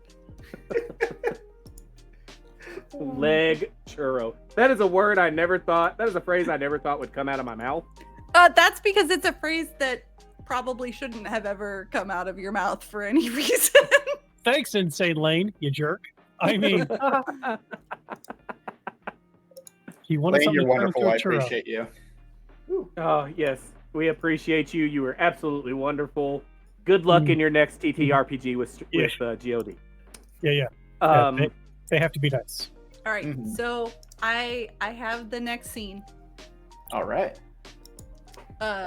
This scene is to fulfill the second $10 donation to have Angel kind of get her comeuppance, aka, you know, look at her past, right? So we're gonna do get acquainted, right? So any number of players, which means any of you all can participate, or you can choose not to participate, depending upon how, you know, how many ideas you have for this. It says a coin flip is required. Connect with the town and its residents. Show 2 scenes of how you get acquainted with the town. Each scene should have at least 1 character and 1 resident. Remember to do a coin flip during at least one of the scenes. So, you know, Angel realizes that she probably needs to pick up some supplies, and thinking, oh, it's been a few years since I've been here. Like I can probably get away with, you know, trying to find a general goods store. Because again, my hair's different. Like I'll wear my shades, you know, like You're You know. basically Clark Kent. No one will I'm ever totally gonna Clark Kent this, right? Narrator. She totally did not Clark Kent. Totally did not Clark Kent this. So she's gonna go and try to, do the thing. So she's heading for, probably not like, a busy market, but probably just like a general goods store, like something that's kind of, not super busy, but also not like super quiet either. And so that's where I'm kind of setting it up from there. I think I have a character for this. You said you're going to the supermarket, right? Yeah, like a general goods store kind of. Excellent. So yeah, we see what can only be described as a moose person. The doors open up to the supermarket, and there's a little ding, ding, ding, ding, ding, ding, ding. The door is much taller than you, and Of course it is. The person behind it has like a sheath, and is just like shaking through this white material, and says, "Welcome. Good to meet you. Be with you in just a moment." And if you looked at them, they are making paper, and they have an apron on and a little name tag that says Anya.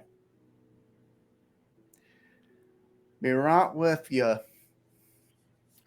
Shakes out the paper, puts it onto a rack to dry, and covers the rack, and walks over to behind the cash register. "Welcome to Wallyland. My name is Anya." Yeah. Chad has suggested Winkle World. Yeah. As in All right. Winkle World. "Welcome to Winkle World Supermarket. I hope you're having a winking good time." Wink. And she actually says wink out loud. "How can I help you today?" I just need to browse for a few things. Do you have a hand like basket thing I can? To your left, right there. It Great. may be a little Thanks. large for someone of your stature. I mean, I can carry it, if with this way. But yeah, thanks. Great. Excellent. Please let me know if you have any questions about anything. Please check out our array of very finely picked roses. They all smell differently, and they each change color according to your mood.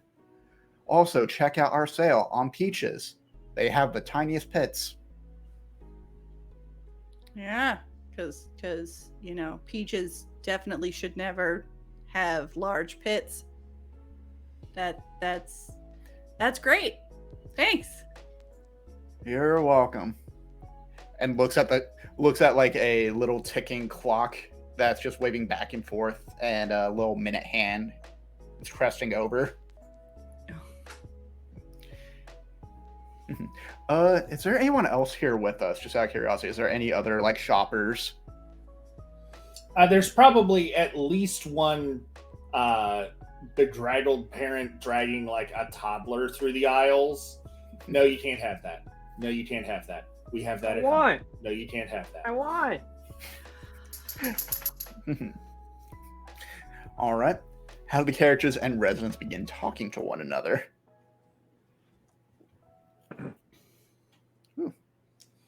I think the little kid probably notices Angel first and sort of points at her.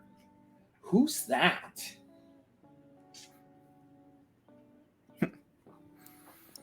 Oh, don't you worry there, hun. That's just one of the outsiders that came docking in.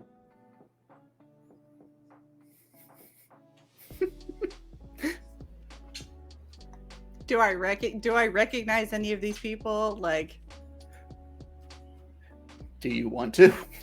well, look, I told Flip you a- guys surprise me, so Flip you a guys coin. Is Yeah. this the scene? Flip a Flip coin. a coin. Is this the yes, one? Tails, no.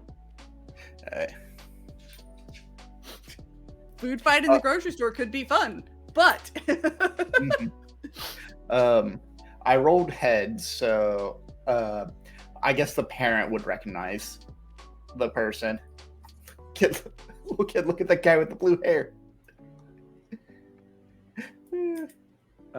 So you're saying that the moose person does, or that angel does recognize the moose person?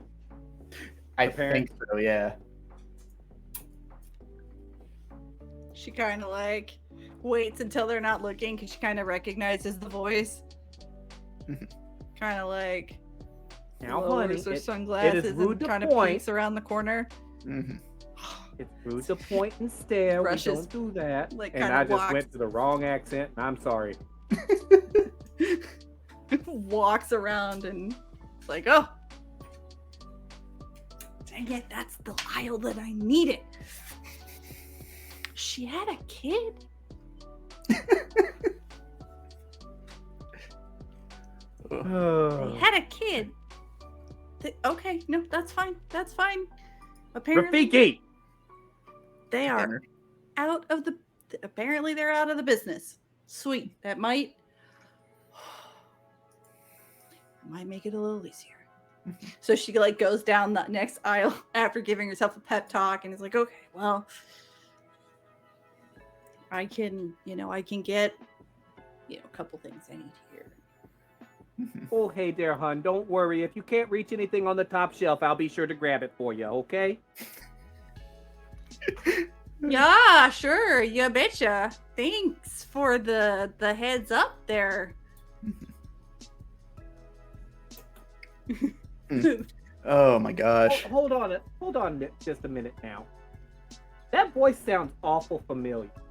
And I'm not even going to try anymore because I keep shifting over into a northern accent instead of Midwestern. Yeah, no, I don't know what you're talking about. I've never been here before. You used to have pink.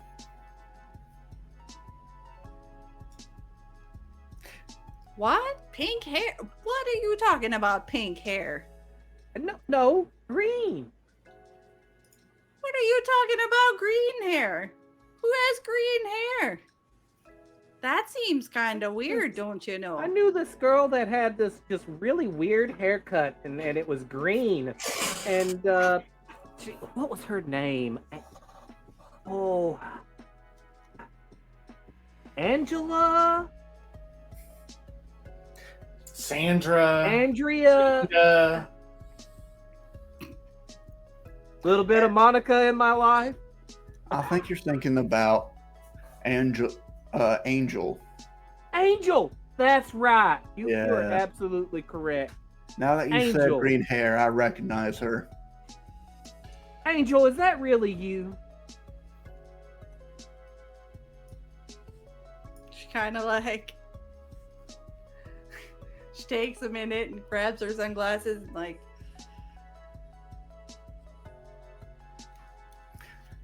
Yes, it's me. Oh, I'm How so are glad to see you you? took our advice and did something with your hair. That green just wasn't a good color on you, hun. I agree. Yeah, the green got to a point where I was just kind of bored. Just kind of bored with it. So I changed it up to red, and she kind of finds like a reflective surface and kind of checks her hair to make sure that she's, put together. Oh, well, the red's a much better color for you. Have you met my little Timmy? No. Hi, Timmy. How are you? Little Timmy Horton. Timmy Horton. Your nose looks funny. It's super short. Now, honey, that's rude. No, it's. I just have this vision that little Timmy is actually taller than Angel. Yeah, probably. Or about my very height. rude to Certainly call with out. the antlers. It's very rude to call out the shortcomings of people who aren't musicians. Yeah, I can't we with you all today. can't. We can't all be, gifted with such wonderful schnozzes. Like some of us have to be misfortunate, right? Oh, I think the word you're looking for is unfortunate there, hun. Yeah, close. Sure. Have you had any kids of your own? I'm telling you, my life would be so bad. My life just wouldn't be the same without little Timmy. Yeah, kids just haven't really been in my they haven't really been in my 5-year plan. So I'm still kind of, doing the sailing thing and just laying back, enjoying life, Not everybody, has Miss Watson, aspirations for. Miss Watson, with all due respect, not everyone wants to have children. Oh yeah, I guess you're right. I'm sorry, that was rude of me. Well, it's good to see you again, hun. I hope you enjoy your stay in Dark Myra. Don't let any of them laugh at you. She means well. She's got the haircut. I'm just telling you. You know what? It was good to see you again. I'm totally glad to see that you've cleaned up your act. I was awful concerned about you the last time when the last time I was here, seeing you in the police station and all. But I'm glad that you got all that worked out. And that I still think that squirrel had it coming. Well, I mean, that's a thing that happened. I'm glad to see they let you off, with time served, maybe. Oh well, you just have a good day, hon. Come on, Timmy. We need to go to a different store. Have a good day. Please come back and have a winking good time at Wink World. Or Winkle World. Wink. Oh, I thought she would never leave. Takes off the apron, says, all right, I'm off the clock. You want to walk around? Yeah! I knew her probably about... How old's Timmy now? About 4. 4? Yeah, so about 6 years ago. Don't let that, short bob haircut fool you. She's lucky she doesn't have a much longer police record. We'll say that. Yeah. And Anya starts giving you sorry. Go ahead. I was going to say, Anya is just nodding and says, oh, yeah. It comes up at least once a month from all the other neighbors, and I have to hear it every day. Anyhow, did you just wander into town again? Well, I don't know if you heard when we were at the meet, right? Because the meet, whatever, the big trading bazaar was supposed to be going on in some islands. Some of the cities didn't show up, so we're going around trying to find people. We stumbled along Darkmire. It's been a while since I've been here. I forgot that you bring your own fog. I'm curious how that actually works. I wonder if that's magic. Anyway, but yeah, so I just wanted to get out and kind of see the place, pick up some more supplies for the ship, and see if there's anything me and the crew could help with? Like, Yeah. Well, are your whales sick? Did the fish stop swimming? Like, they started acting weird quite some time ago, somewhere around last year. The navigator mentioned something about us being off course and the stars not being in the right spot. But you know how villages are. We just don't listen. yeah, Yeah. it happens. Try to Do tell you my friends do something, but yeah. do you need help with the whales? I'm not a whale expert. If you wanted to give them a look-see and see what you can do, one of them's been kind of, you can't really tell because it happens gradually, but it's been going left, then right, then going a little lower. We almost lost our fog and going straight up too high. And then we really almost lost the fog. Grandpappy was scared about that. It said we would sparkle or something like that. And it was really weird. Yeah. So But let me pick up these things, right? She kind of brings the basket up to the checkout counter. Let me pick up these things and I'll go get my crew and we'll see what we can do for the whales. of course, if you can find Simona, they took over as new navigator and are trying to figure out the situation. You might be able to give some help. Okay. Do you know where Simona might be? Yeah, look for the bell tower.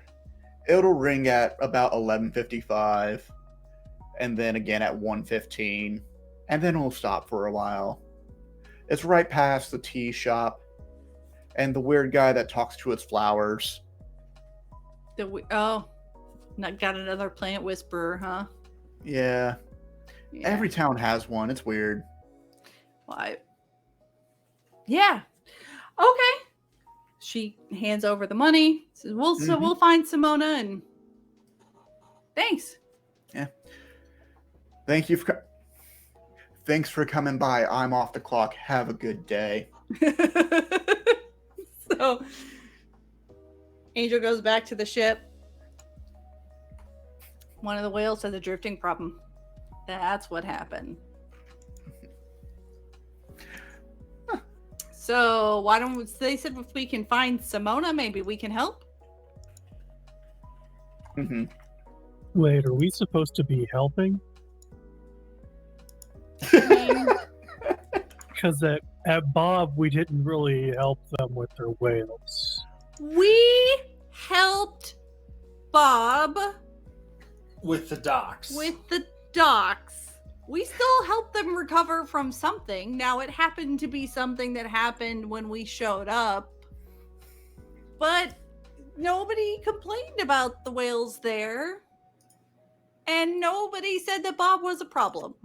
But we know Dark Mist is a problem. I didn't ask. I don't think any of us had time to ask. Granted, I probably botched that job really bad. Bob was my fault. I'm sorry. Look, personal What did you do, Cam? personal issues aside on the islands, let's go see if we can help with this one. They don't seem to hate me as much. Mhm. Yeah. I think we're okay. All right. Wow, thanks for the vote of confidence there, Wiley. The last one went so well. Like Yeah. you weren't really sure about this one. You cost me my favorite rope! I told you I could make you another one. No, you can't make another rope like that one. It was my favorite. Anyway, we had We can memories go back and together, I can take it and all you- apart and get you your rope. I had memories with that rope. I had it had sentimental value. You cannot replace it. Anyway. So she And you puts also can't extract sentimental value out of things. Believe me, I've tried. You wind up stripping a lot of paint and not really getting anywhere. That reminds me. Angel, that poem was really good. Well, That thank poem you. was very good. You're pretty good at writing poems. The I poem might art have to was- write another one then. All right, well, let's go find what's her name? And then we can see if we can I don't help. know what her Simona. name is. You were the one who Simona. went out to shopping. Yeah, you said Simona. Yeah, I think so. I do have a pitch for the next game. I think we should do rebuild the town, with the type of structure being the whale.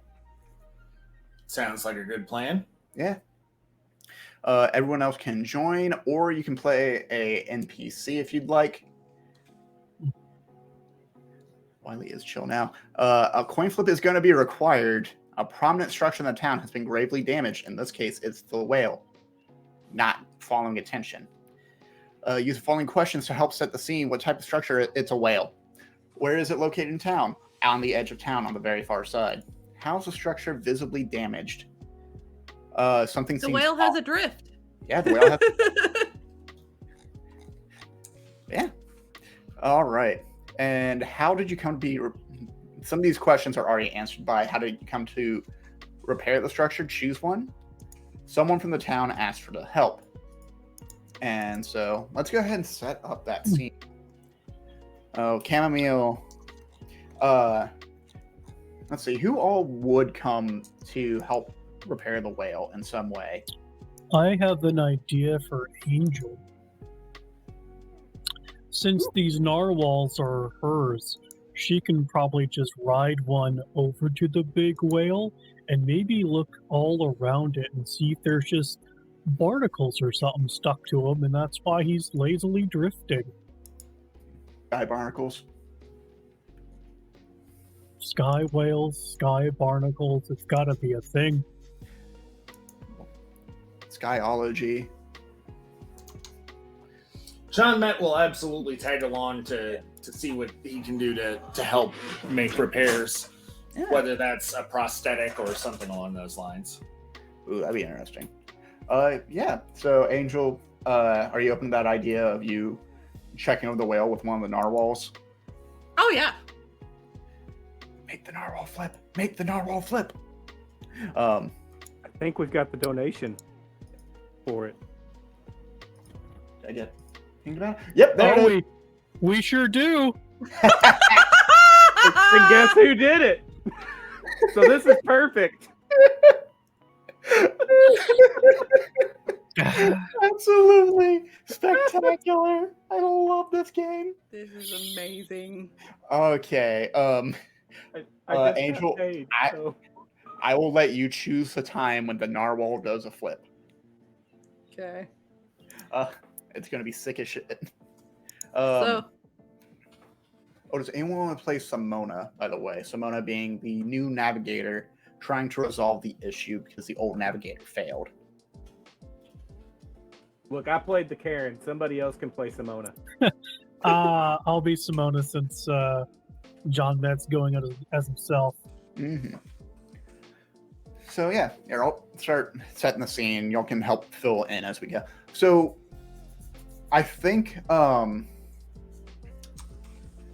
it was John Met that's going. John Met, Chamomile, and Angel is flying overhead with the narwhal. You can get it's very thick, it's very foggy. We can barely see the outline of the narwhal above us as we're walking through. The grass and leaves under our feet are crunching as we find the correct path towards the navigator's station, and it's a pretty short, stout house, and it's got a telescope fixed to it that peeks right through the fog. It's a huge telescope just so they can navigate that way. They have to in order to see through. And the house is made of pretty simple wood. And outside you can smell fallen leaves and the very distinct smell of what's a good fog smell?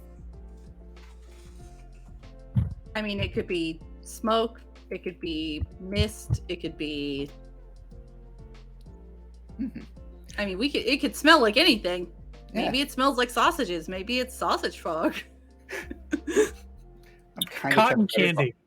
It's Cotton ham candy. smoke. Cotton We're supposed to be candy whimsical. fog. We're supposed We to are be Oh, whimsical. we are. It's We are cotton Cotton candy, candy. fog. So Cotton candy fog. sausage fog. Cotton candy sausage? Gross. Oh, this just got really weird, y'all. Cotton candy sausage fog. Oh god, I do like cotton candy, like that candy floss kind of smell, that sponge Yeah. sugar bit. So yeah, we walk up, and Simona, how do we find you? And describe yourself as well. You. I imagine that Simona is probably like a thick cloth, like alpaca fur dress that's kind of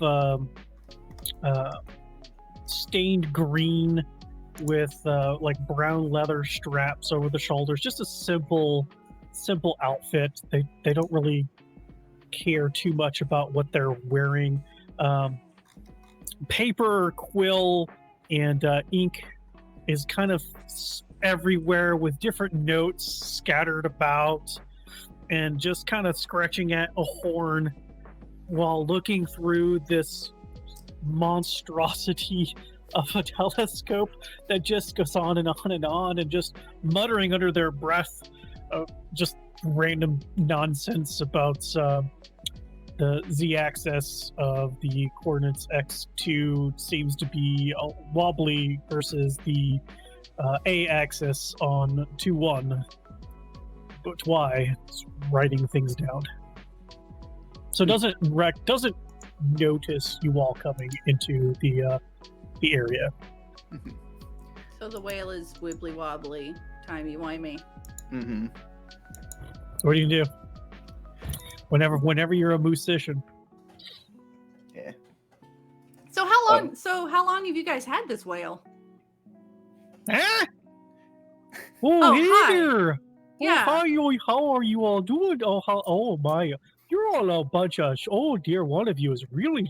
You better be careful there, really little one. I don't want to step on you, don't you know? Oh, hello there. What? Who are you and what are you doing here? Well, hello. My name is Camille Seabreeze, and these are my companions. We're part of the Icebreaker. Part of the crew. We're here to help bring other islands back to the Migration Festival. The one over here with the stunning red hair is Angel, and the one with me and with the other stunning red hair is John Met. We heard your whale's broken. I think maybe he's just got a tummy ache or something. Maybe something he ate, but he's just been not doing much of anything. Just kind of staying there. And I can't really do anything from here, and I can't exactly reach him. Mm-hmm. So do you all have a way to do that? Yeah, I have a couple narwhals myself that are pretty well trained. Very well trained. Oh, my really? narwhals. Yeah, they're very well. Oh, yeah, they do tricks and whatnot. That kind They of trainer. do. Oh, They that's do. fantastic. They also pull our house. It's the one over by the Ooh. dock. I don't know. The fog's kind of thick. I don't know if you can see it. But yeah, I can take it right out there and check the whale out. Does it have a name? Oh, his name is Jerry. It's the one of the. If you come over here and look at the strange contraption, I've actually got it pointed right at him. And that one's Jerry. The darker blue one, the lighter blue one's name is Henry. Okay, and Jerry's the one that. Yeah, the darker blue one. Poor Henry just can't do it by himself, you know. Oh yeah. And they've no. been bickering back and forth for a little bit now. For Henry was just like, fine, I guess we're just gonna stay here, you know. And we got to get to the meet and greets. We got things we need, you know. Yep. Mm-hmm. I've been wearing this one moccasin for a long time. I need another. So yeah, no, totally. So I'll go check that out. So That's super.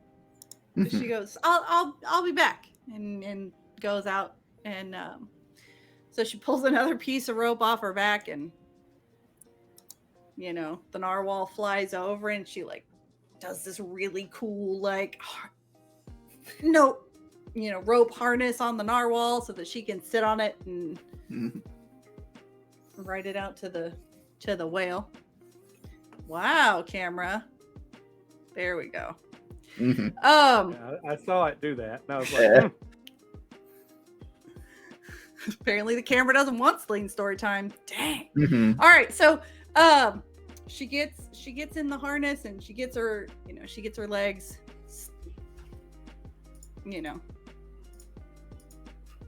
tight to the whale, and gets her the one arm wrapped in, and not the whale, the narwhal, and goes out, and it starts getting close to the whale and starts looking around, and Jerry's just kind of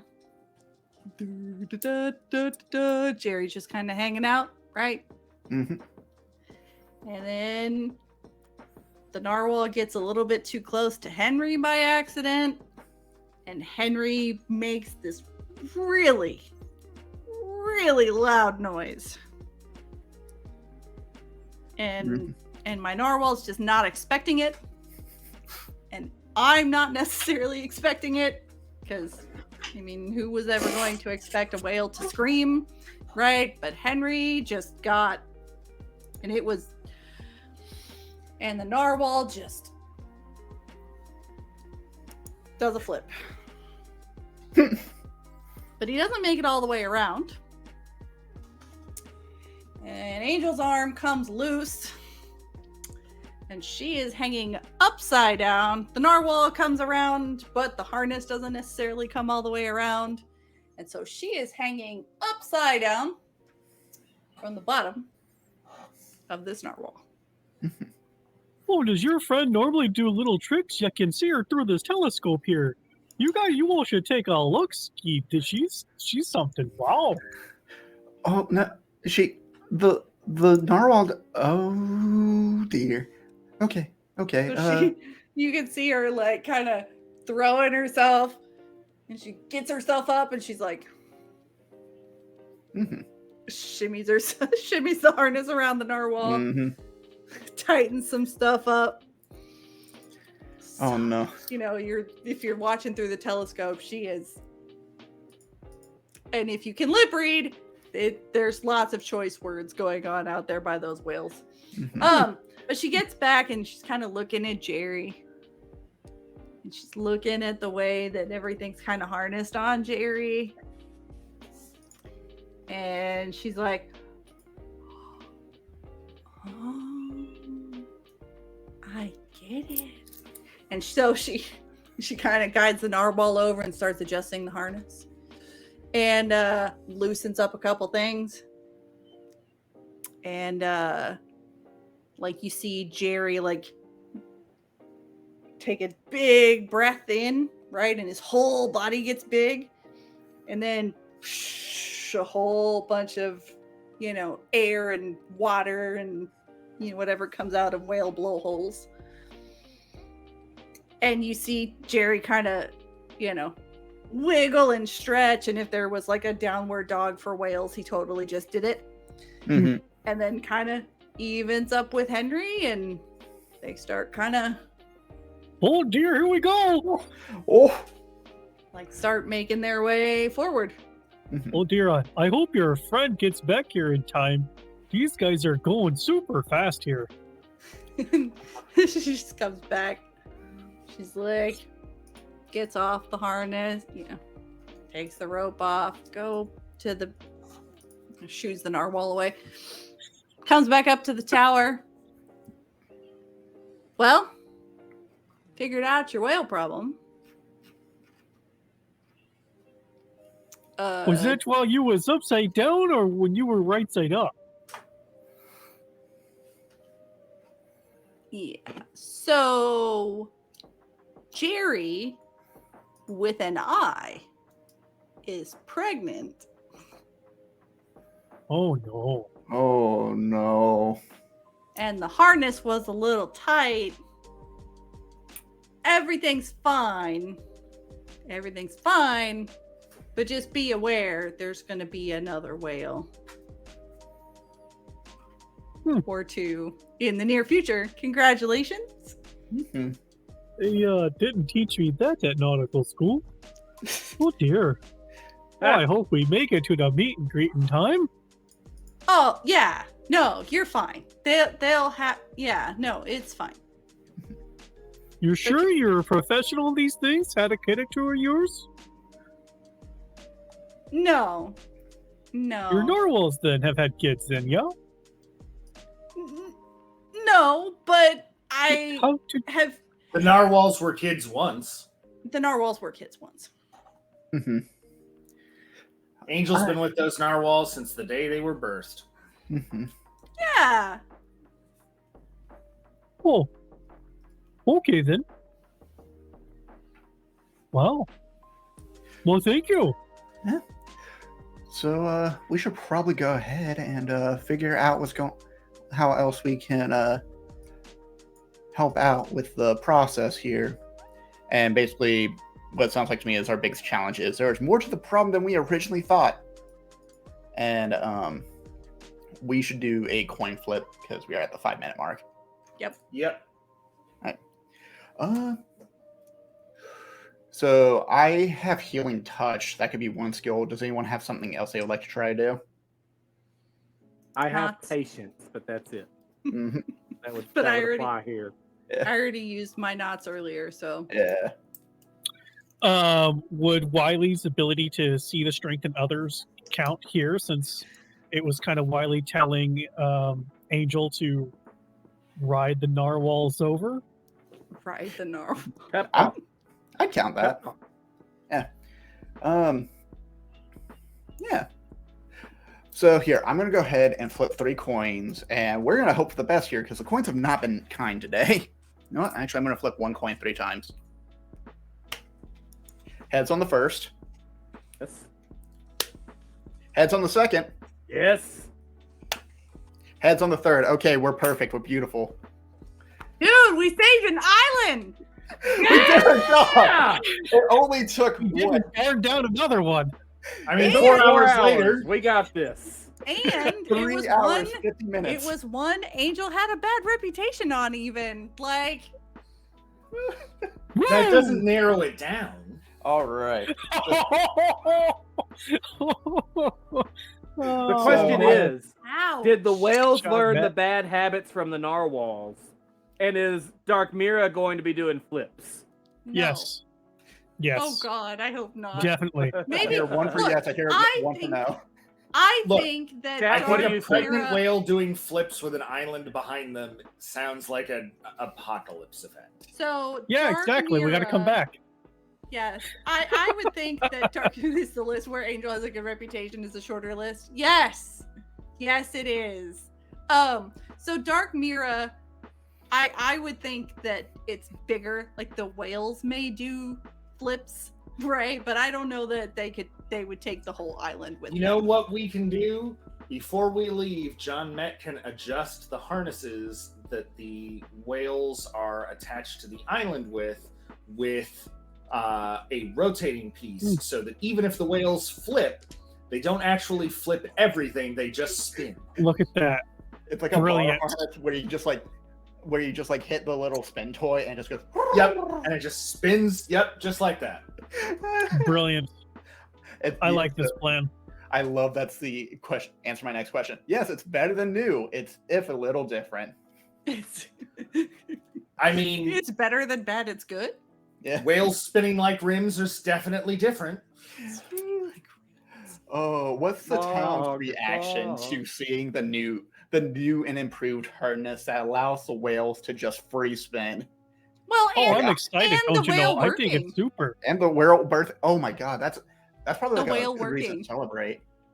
I Yeah. think this is just New a whales? super duper thing here. We're gonna have a baby soon. The harness has been adjusted, and now there's got this strange ball pivoty thing that it can just kind of have a better range of motion and probably make the whales a little bit happier. I think this is all in all a wink and good time. Mm-hmm.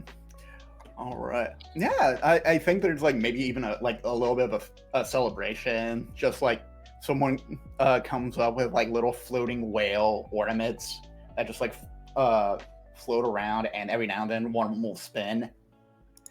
And yeah, what are your characters doing during the celebration? Let's go ahead and find that out real quick. Like, are you helping out, or are you celebrating with other people and like getting a drink, stuff like that? A little bit of both. Mm-hmm. Probably a little bit of both. You know, that's the way I see it. We're helping out with the celebration, but at the same time, we're having ourselves a good. Mm-hmm. Excellent. Yeah, I think Chamomile is helping with like cooking the food. Gets rid of the idea of ginger and carrots. Has come to terms with the fact no one likes ginger on carrots. It's fine. It's just gonna be a childhood memory. Poor and like, Cam. yeah, Cam had a bad roll tonight.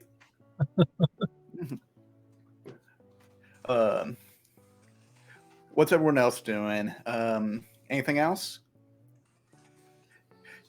Helping out and doing last minute things and enjoying the celebration of an actual job well done. Mm-hmm. Yeah, I think Wiley would be going around randomly, like different cracks or whatever in foundations, just using transmutation, like stick some dirt in it, transmute it to stone so it's all solid again, and just smoking his pipe, seeing if there's any pies in any windowsills he can cast invisibility and steal. Madam Faye says they named the new baby whale Angel Thomas John Met Wiley Chamomile Jr. Oh, Oh, that's sweet. I love it. Mm-hmm.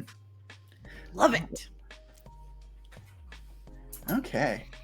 And yeah, so I think with that we are going to end Wagon Wheel. At least breaking the ice with breaking the ice Wagon Wheel in this session. Thank you all so much for coming to join and hanging out with us and donating to the Extra Life campaign.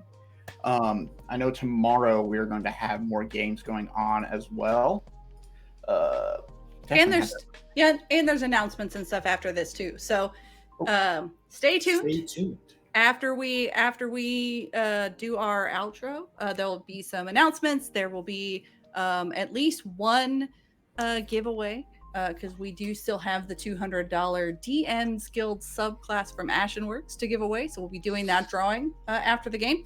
And we're only about $45 away from the next goal. So maybe by the time I get to announcements, we will have the Humblewood Advanced Reader copy to give away too. Mm-hmm. All right. So yeah, let's go ahead and sign off. So let's go ahead and start with Strike. Where can people find you and all that? You can find me pretty much all over the internet at Strike_Redkite. I don't stream on a personal channel, but you can find me running Utharian Legends every other Sunday. In this case, it's this coming Sunday over on the D4 RPG channel. And you can also find me modding all over the place, including right here. Mm-hmm. Excellent. And Celine? Hi, I'm Celine. You can, after school is done, find me on my Twitch channel, twitch.tv/Celine. You can find me on Twitter, twitter.com/Celine. I'm basically Celine kind of everywhere. Super excited to be able to participate in this event again this year. I'm looking forward to more in the future. Had a great time playing Wagon Wheel, and soon I will be here for more stuff. Announcements to come on that. Thanks, Rafiki. Maybe it is the return of another beloved Celine character. Who knows? Who knows? Storytime with Celine may continue. But yeah, had a great time playing Wagon Wheel with everybody, and I'll have some announcements after the game. Yeah. And over to you, GOD. Where can people find you and other things that you do? So GOD stands for Game Operations Director. I am the Dungeon Master for Mythical Rollers. You can find us on twitch.tv/Mythical Rollers. where we have 3 different campaigns that are streamed on the weekends, plus 2 more that are only on YouTube. They are not live streamed, but they are recorded and posted later. We're just a community bunch of people who like to play D&D. Some of us like to paint miniatures, some of us like to do cosplay. Just like Celine said, basically in all the socials, you can find us at either Mythical Rollers or Mythical Roller. Mm-hmm. And Mervin, where can people find you at? Hey, hello, I'm Mervin. You can find me streaming at Mervin's Musings, twitch.tv/Mervin's Musings. You can also find me on Twitter there at Mervin's Musings. Usually, right now, I've been streaming more on Friday nights with the Discount Ghostbusters, a group of us that get together and play Phasmophobia for charity. This month, we have been taking a break from that and are playing Dokapon Kingdom. I'll be doing that here in about an hour. So, yeah, you guys can come and check me out and check it out. It's always a good time. Yeah, Dixper is terrifying when you're playing Phasmophobia. Dixper's terrifying all the time. Dixper is great. I love All it. of you haters. I love it. It's amazing. I love it. It's Dixper? that stupid bear. That freaking bear. Freaking bear. Every time. It's not even that scary. But No, that jump it's scare. not. And you know what?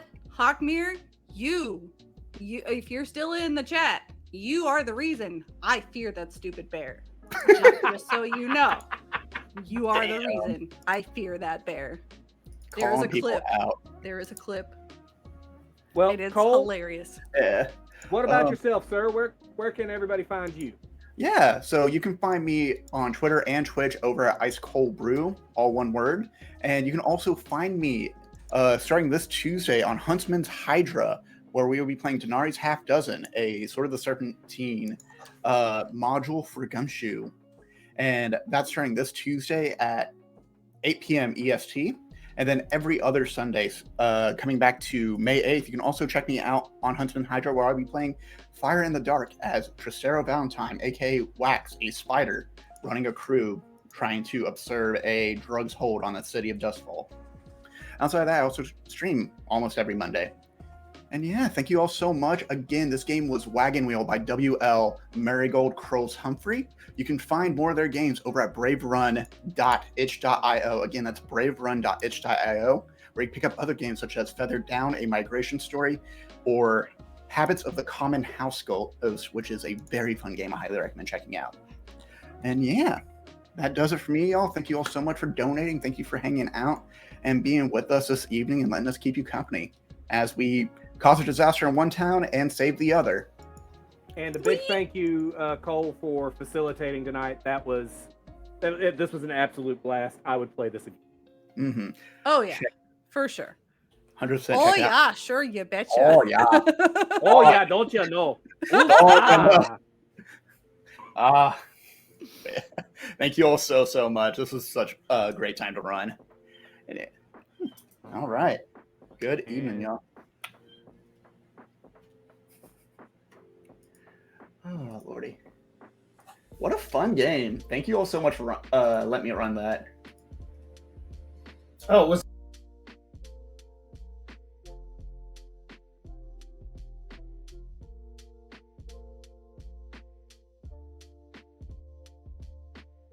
Everybody muted? Is it just me? Am I?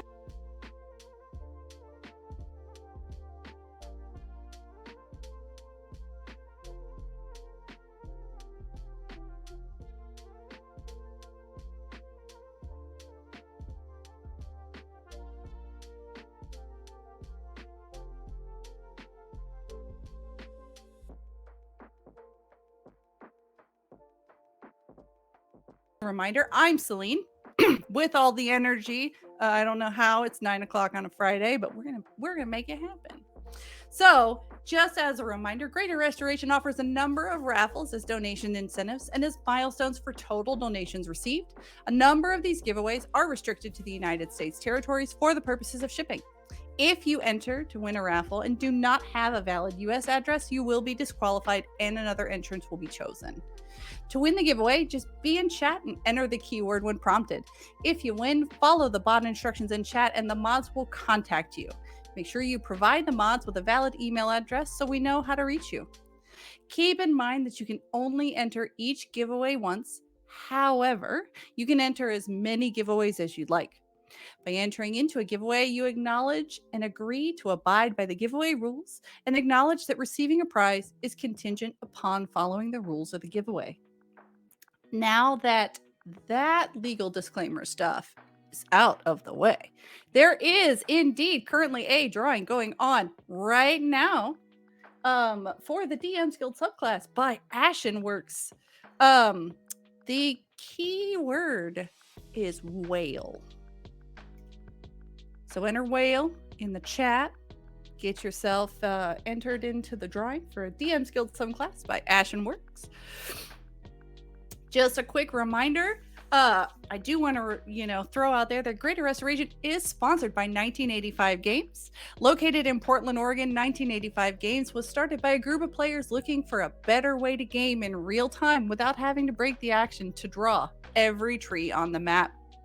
We'll be giving away a number of awesome goodies from 1985, so stay tuned. You can find them at http://1985games.com. That's 1985games.com. And since we are giving away the DM Guild subclass by Ashenworks, let's go ahead and just give you a little bit of information on them. Greater Restoration is also being supported by the wonderful Ashenworks. Ashenworks is a TTRPG writer and designer making content for 5th edition and other games, and also the co-founder of Huntsman's Hydra. You can find Ashenworks on Twitter at Ashenworks. That's at ASHEN_works. Super exciting for that, everybody. While the drawing's going on, let's give some information on who these wonderful people are that have donated to get us to our goal. Our current target of we're at 355. Our next incentive is at 400. So keep those donations coming. Super excited to be supporting Extra Life. Extra Life is absolutely amazing.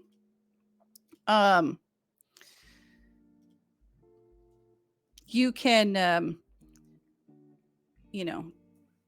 Extra Life goes to the Children's Miracle Network hospitals. Every hour, Children's Miracle Network hospitals treat 39 kids for diabetes, 39 babies in neonatal intensive care units, 92 kids for cancer, 97 kids for surgeries, and 675 kids with trauma. That's every hour. Every hour. In a day, that equates to 235 kids for diabetes, 295 babies in the neonatal intensive care units, 2,128 kids with cancer, 2,329 kids for surgeries, and 16,200 kids with trauma. The Children's Miracle Network does amazing things, and I am so excited that Greater Restoration is doing fundraising for them this year.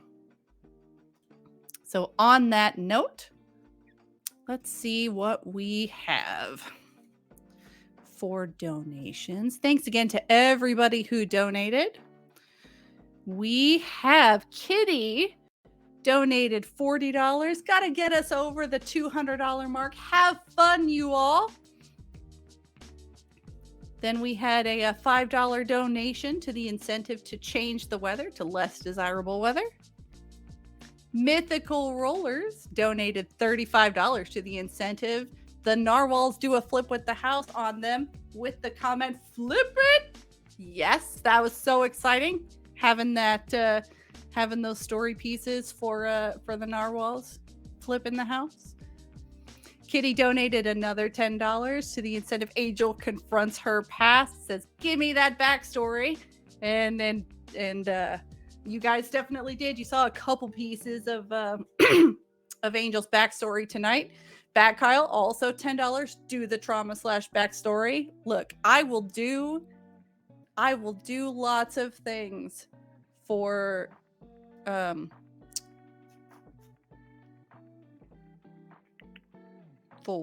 charity. Oh my gosh, this is what happens when I try to read and talk at the same time. I am so sorry. All right. Next donation was from Insane Lane for $40. Have Wiley turn shingles from the roof of the house into churros to feed the squirrels. Well, we didn't have squirrels, but Wiley basically did turn himself into a giant churro, and ended up with some leg churro for a bit. Leg churro. That's a phrase you never thought you'd hear in a game.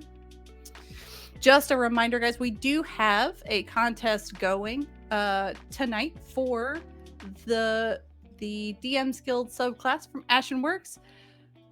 I know it's late, so if we're thinking we're just ready to go to bed, that's cool too. We can run it tomorrow. Have a couple more donations. We got another $20 donation from Anonymous. Thank you, Anonymous, for throwing $20 towards the Children's Miracle Network and Extra Life. Then the last one of the night, $35 from Mervin. Sandbagging his own game. I mean, creating good story. # chaos for a cause. To the incentive, the narwhals do a flip with the house still on them with the comment, "I'm helping. I'm helping." Yes, Mervin, you did help. You helped Children's Miracle Network. You helped us reach the $355 that we've gotten so far tonight. I am looking forward to 2 more days of great games. You can find us here on this channel tomorrow, noon Eastern time, with the next game. I'm super excited to see how things turn out. And on that note, everybody, have a great rest of your evening. We will be raiding out tonight, so let's see where we give our love. Give everybody some great, some greater restoration feelings. And we will see you all at noon tomorrow. Thanks very much for hanging out. Have a great Friday, y'all. Bye.